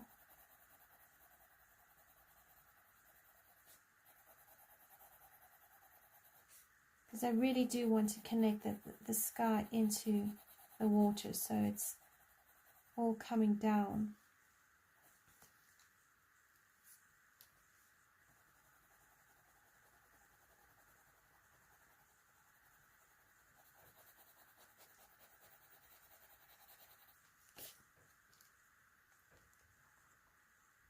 Hi Maverick, it's great to have you with us.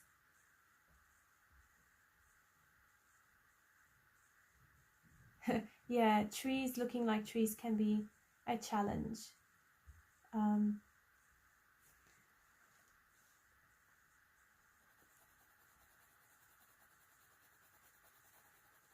It just comes with practice, really. I think that's what I love about coloring.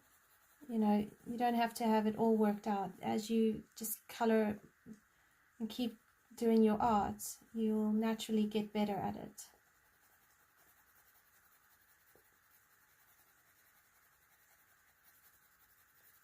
But I really don't color enough water.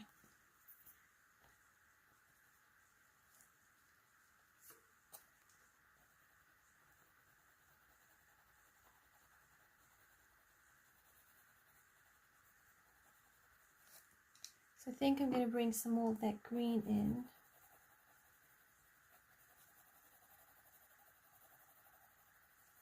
Kind of like, I don't know, something like that.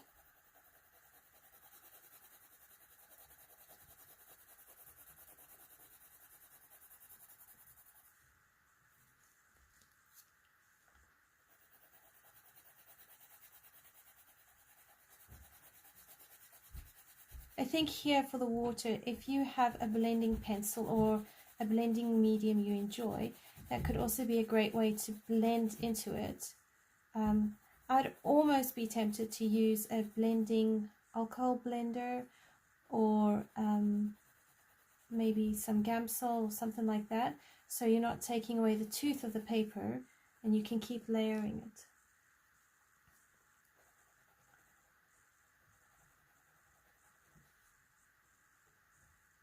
But I also do want to show you that you can blend water with just using pencils. It just really, it's like skin, layers and layers and layers.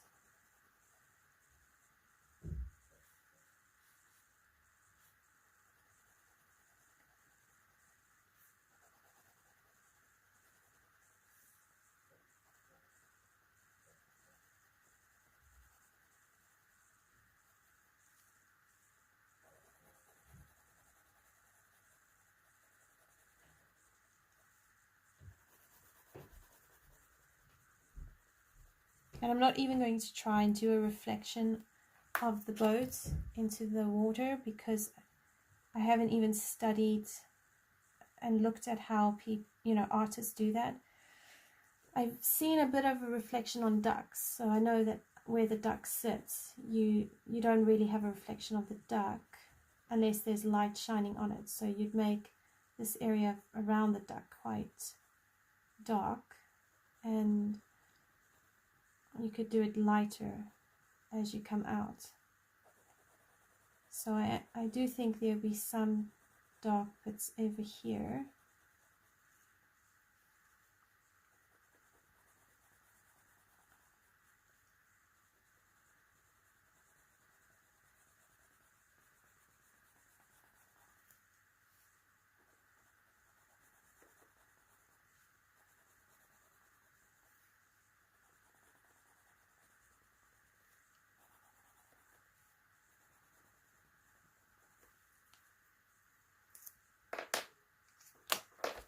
So let's build this up here a bit. So this is that Imperial Violet.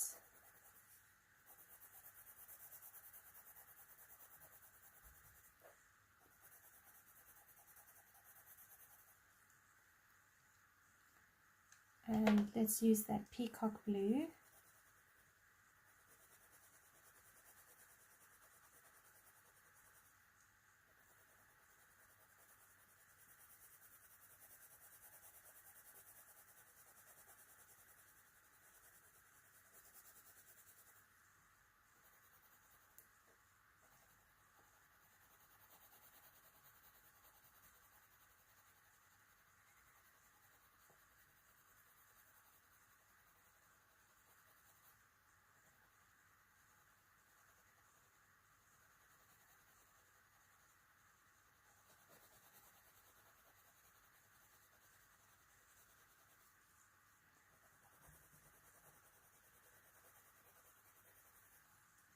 And the Peacock Green.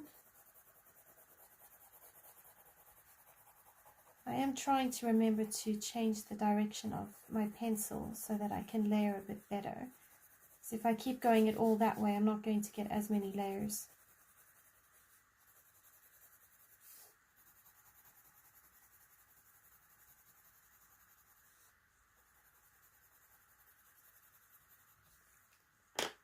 Okay, and then the light aqua. So let's see how if we blend this. I'll try go in circular motions. See if I can blend it out a bit smoother.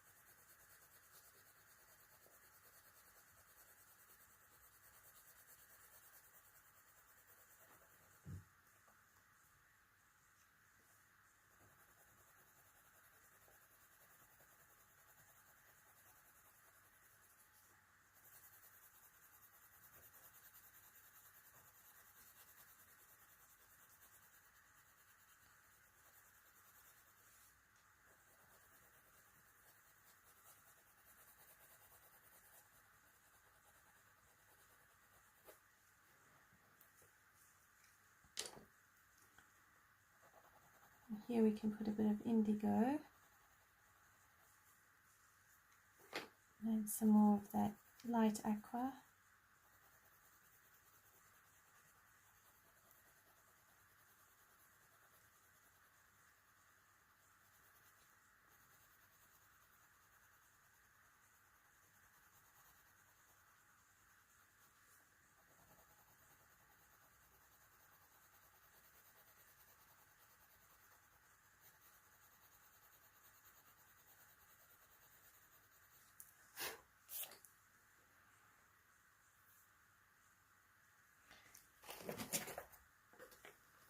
Right, I want a bit of 90% cool grey, so PC1067. I really want to darken up around here so that the rocks really stand out from this water.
So I'm just trying to keep some areas here quite shadowed.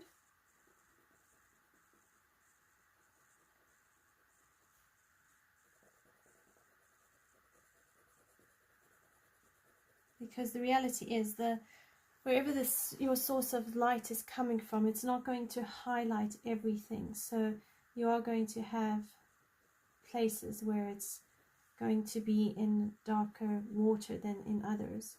So I want to try and reflect that.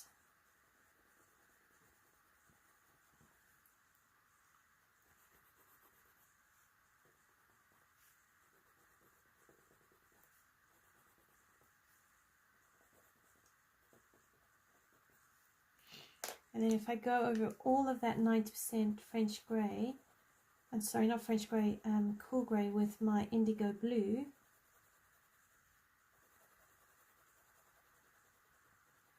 it will actually really look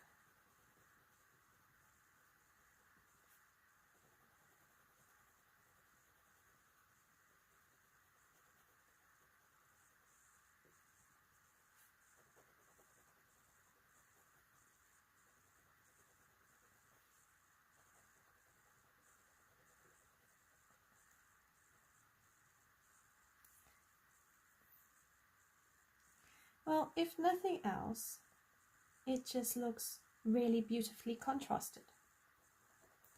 Even if it doesn't look like realistic water, it has a nice color contrast with the rest of the page.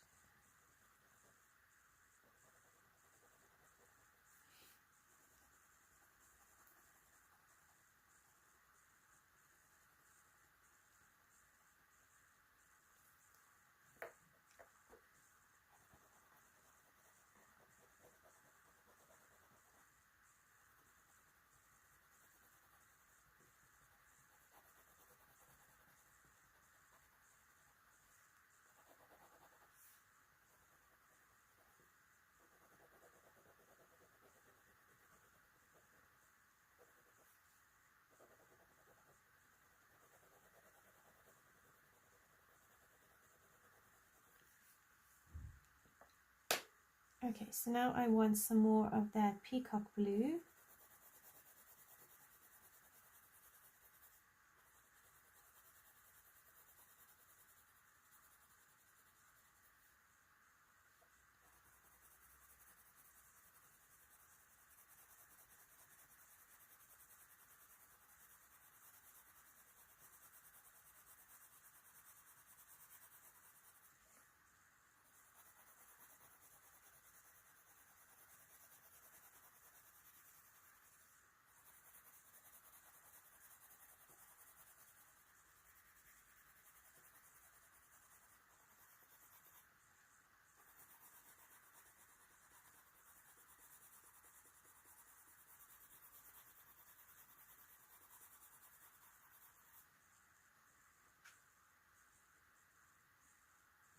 Thanks, Val.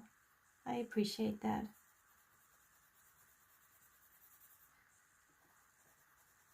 And no, it doesn't need to look realistic all the time. I agree.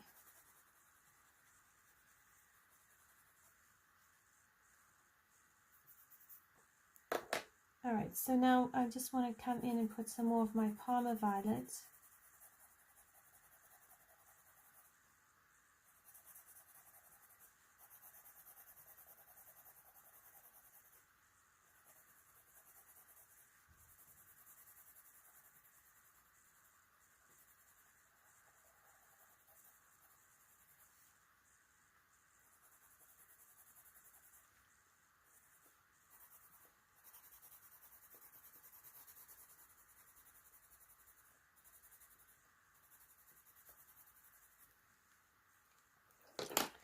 And then I'm going to come in with my light aqua.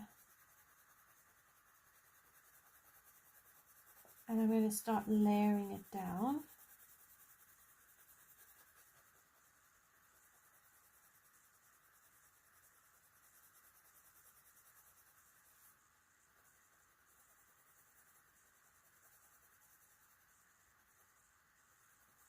So I'm going to finish the water on this lye, but I think the rest of the page we will have to do next week.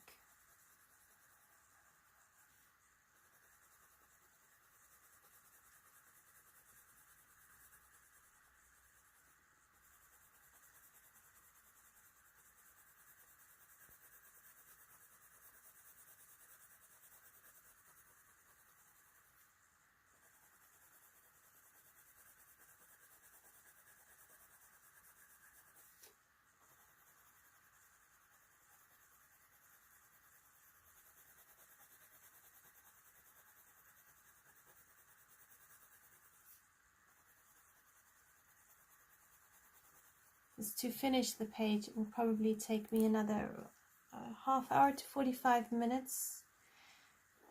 I risk running in another hour, so I think if we do it on our next live, we could then finish the page.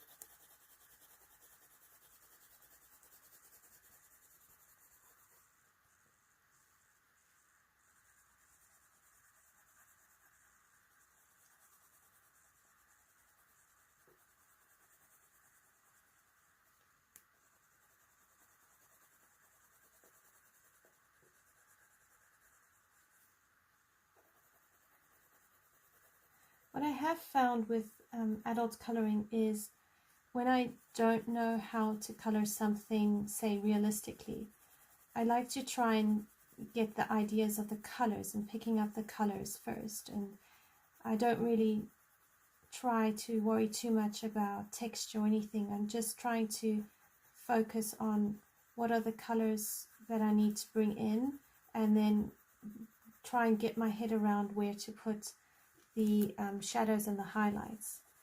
And when I feel like I've got that more confident, I then can start pushing myself to adding texture or looking and seeing, well, what do I need to do to push myself towards that more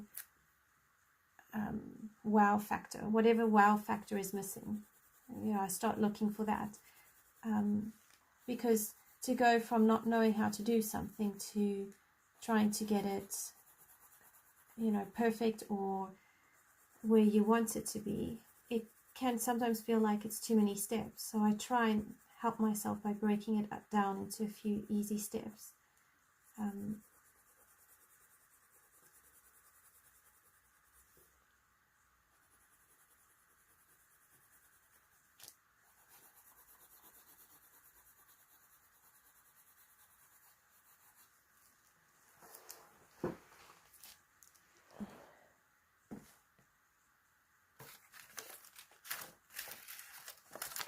So I'm just sharpening my pencil.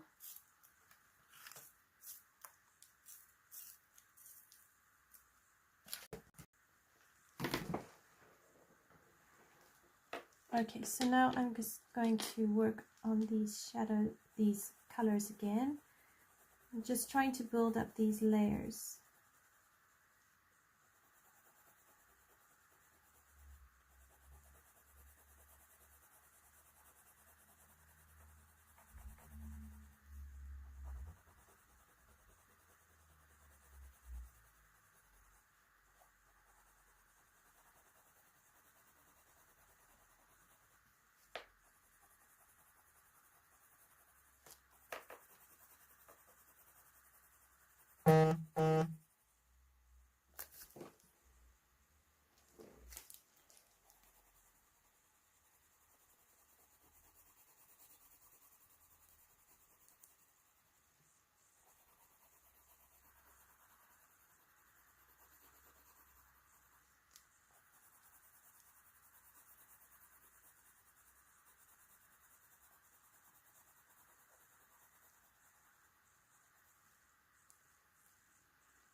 Right, a bit more of this peacock green.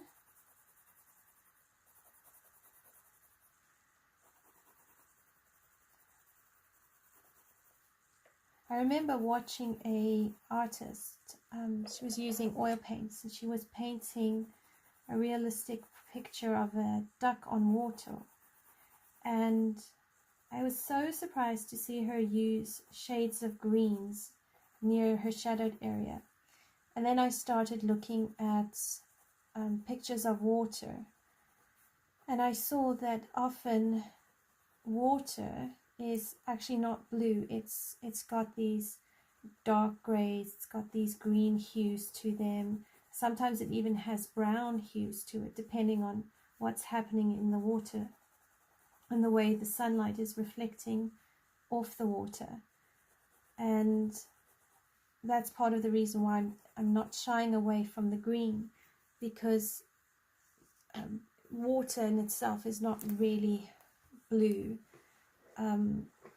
It will reflect whatever is underneath the water, and whether the water is murky or not, and it will bounce that out, and it, you know, that will be what we see.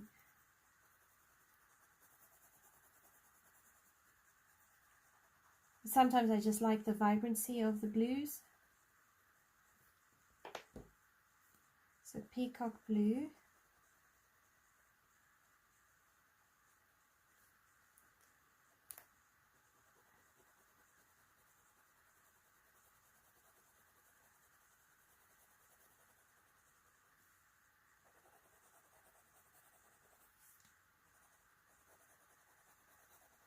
You probably could even use a white pencil in some of your lighter areas, but you just risk making it look milky and having to go over it anyway. So I think a blending pencil would probably be better than a white pencil for water.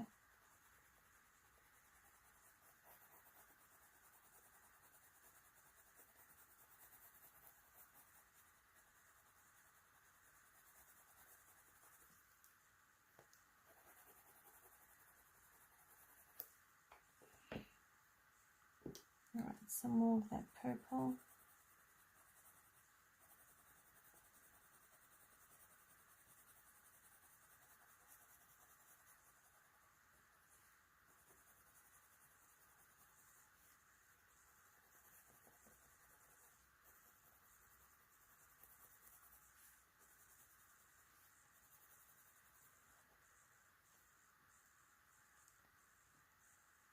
Good night, Val. I hope that you have a good weekend. Thanks for joining. I hope that you rest well tonight. And take care. Alright, so now I'm using my light aqua. I just want to finish this water with you before I say goodbye. I don't like leaving things unfinished. So if you do need to go, please feel free. If you are happy to stay, you're always welcome.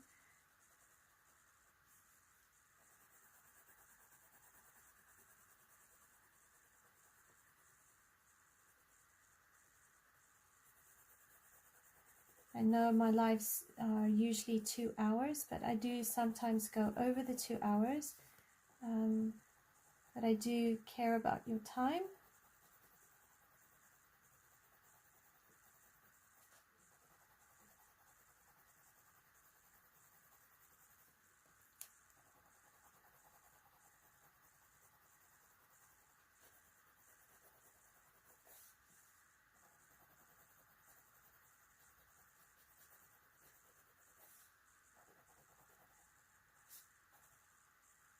So I'm just working with the light aqua, trying to blend this all out and make it look as smooth as I possibly can. I'm most likely going to come over this with my alcohol blender, my colorless blender, because I want to really try and keep this as smooth as possible.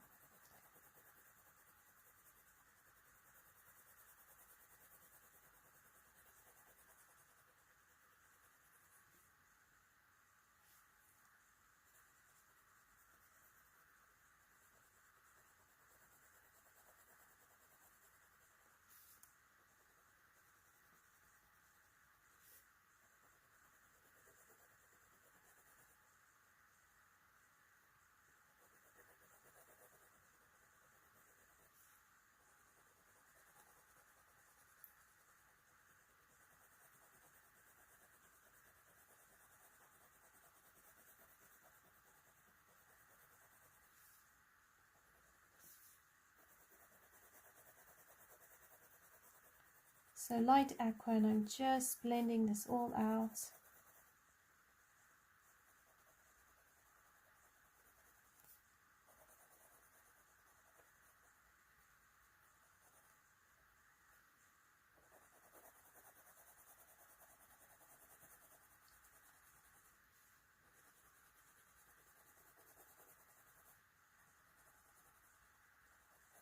As I'm moving closer to the boat, I'm probably going to come back in with some of the other blues and shades and just make sure that it all builds up.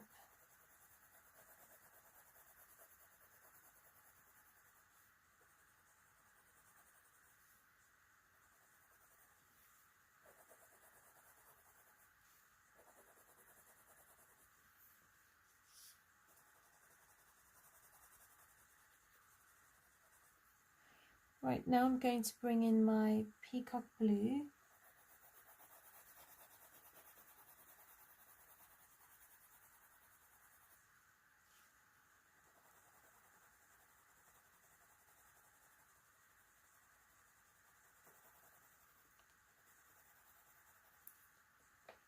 And then my light aqua.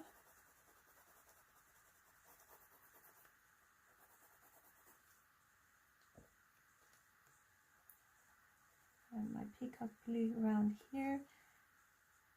So I'm thinking I'm going to have the lights kind of going around here.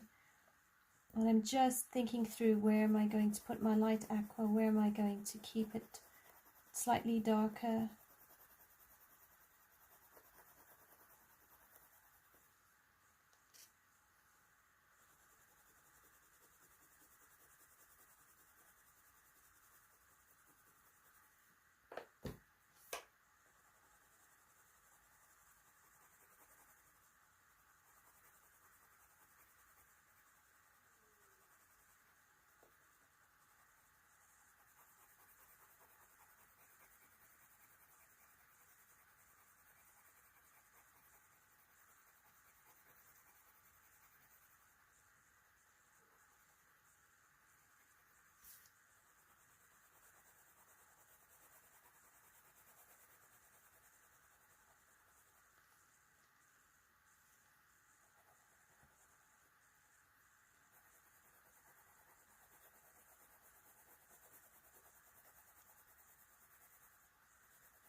So here I'm just using my Peacock Blue and I'm just working on these blends.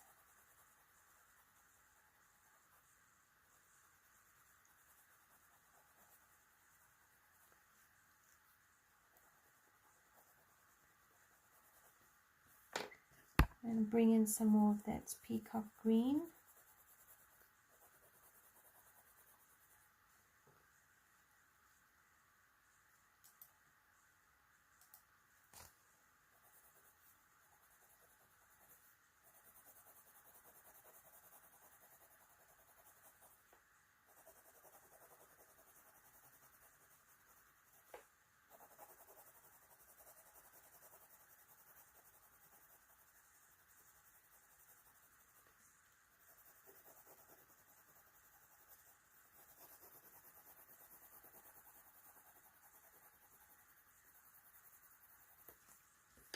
And the Imperial Violets.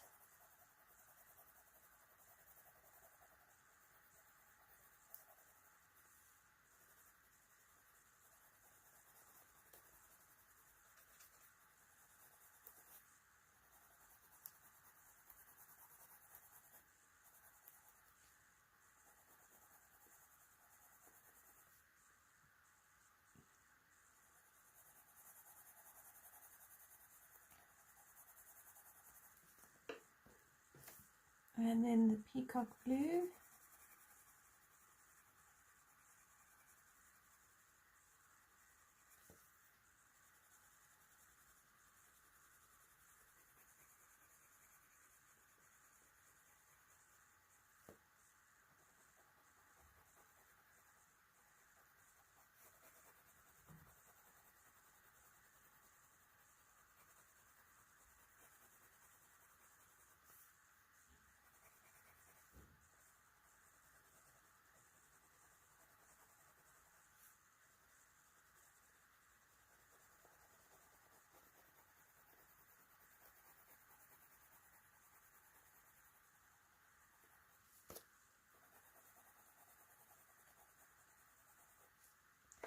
Okay, let's return to the blue aqua now.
Right, now if I use my alcohol blender, so I've got the Promarker brush by Winsor & Newton, and I try to keep it clean. And if I just come around here, and I can work on blending this out and just smoothing it up a bit more.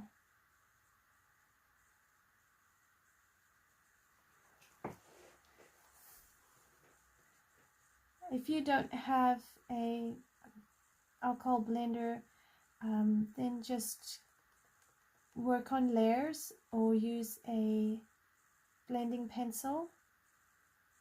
If you have Gamsol, you could use that as well, or an odorless mineral spirit.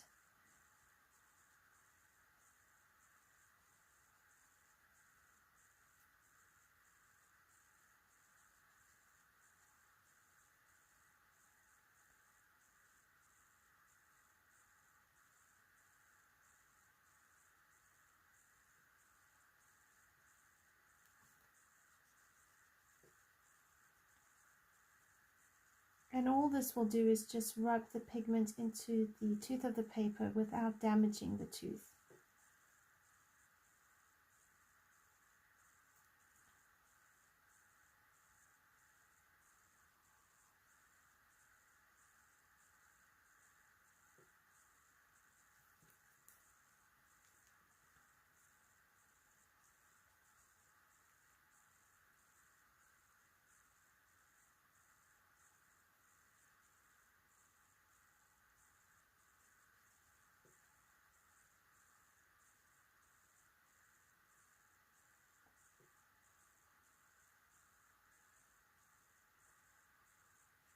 Now I found with blue Prismacolor, the Promarker brush tends to bleed the blue through.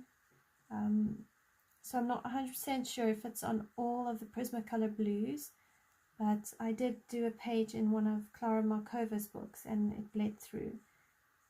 So it's just worth noting that. But because Teresa Goodridge and Creative Haven books are single-sided, there's less really to worry about, and I always have a protective piece of cardstock behind my pages just to protect from the other illustrations from me pressing too hard or any markers bleeding through or other stuff that I might use on my coloring page.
Okay, so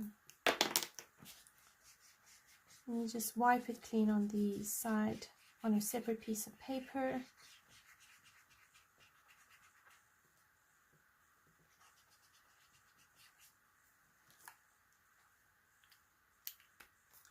Right, I just want that 90% cool gray.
And then some of our Peacock blue, very lightly, just to blend out that 90% cool gray.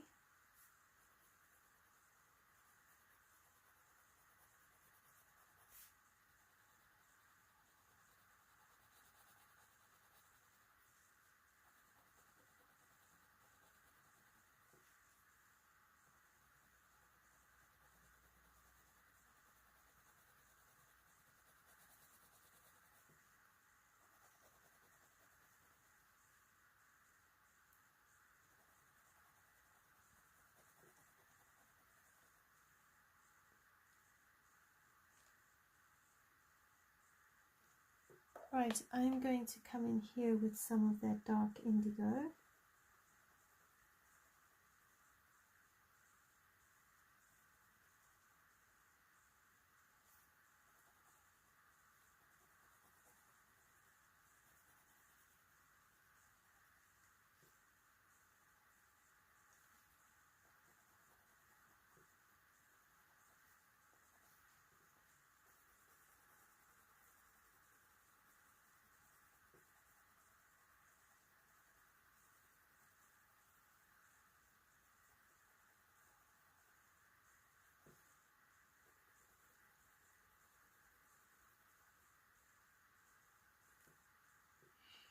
And some of that 90% cool gray.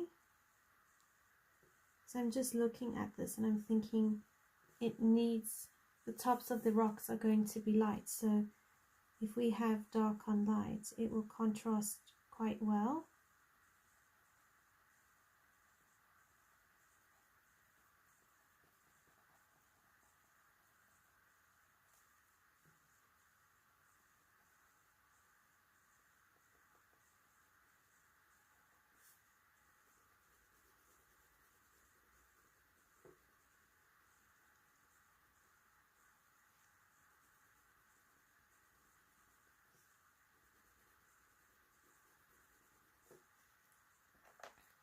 And then the Peacock blue.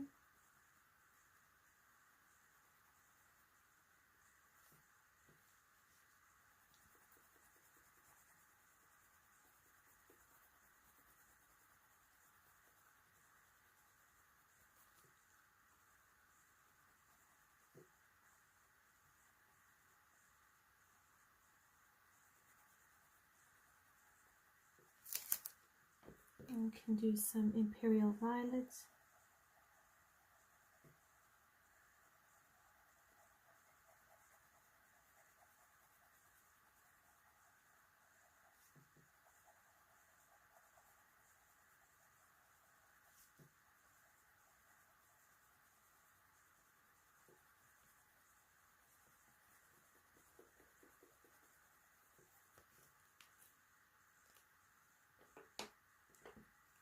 Maybe some more Peacock green.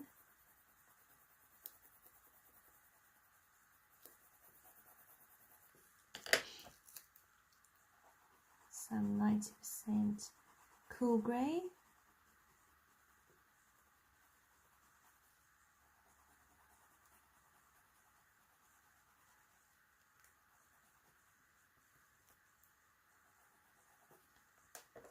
And some peacock green over that. Because what I'm realizing is that this boat is going to block quite a lot of light. So this area here can be in a lot more shadow than say over here.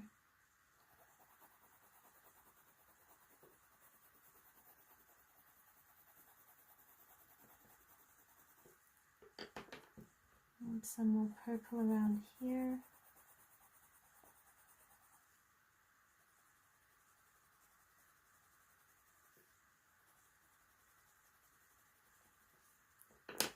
And then some peacock blue.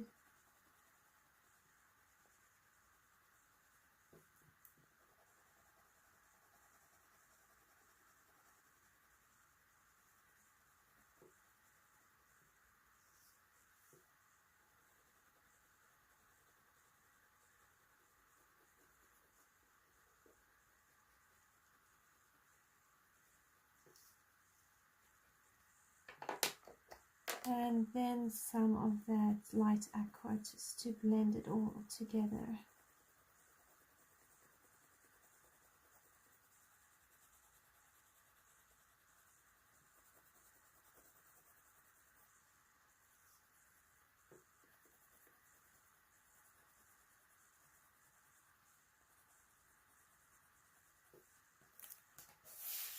Alright, so I think that that looks much better. And I'm going to leave this here now, and I will see you in the next video to complete the page. Let me zoom out so you can have a good look at what it looks like. If I can move that down. There you go. So that's what the page looks like. We've done really well. I'd say we've probably done over half, if not 2/3 of the page. There's not much left to it. So I will complete this page with you in our next live, and I will probably start a new page with you at the same time. So thank you so much for joining me. Thank you, Maverick. I'm glad you like how the water turned out. And I look forward to seeing you all in our next live stream. I go live every Friday at 8 p.m. London time. So if you are around and would like to join, please do so. It would be lovely to have you. And have a great weekend and happy coloring. Take care, everyone.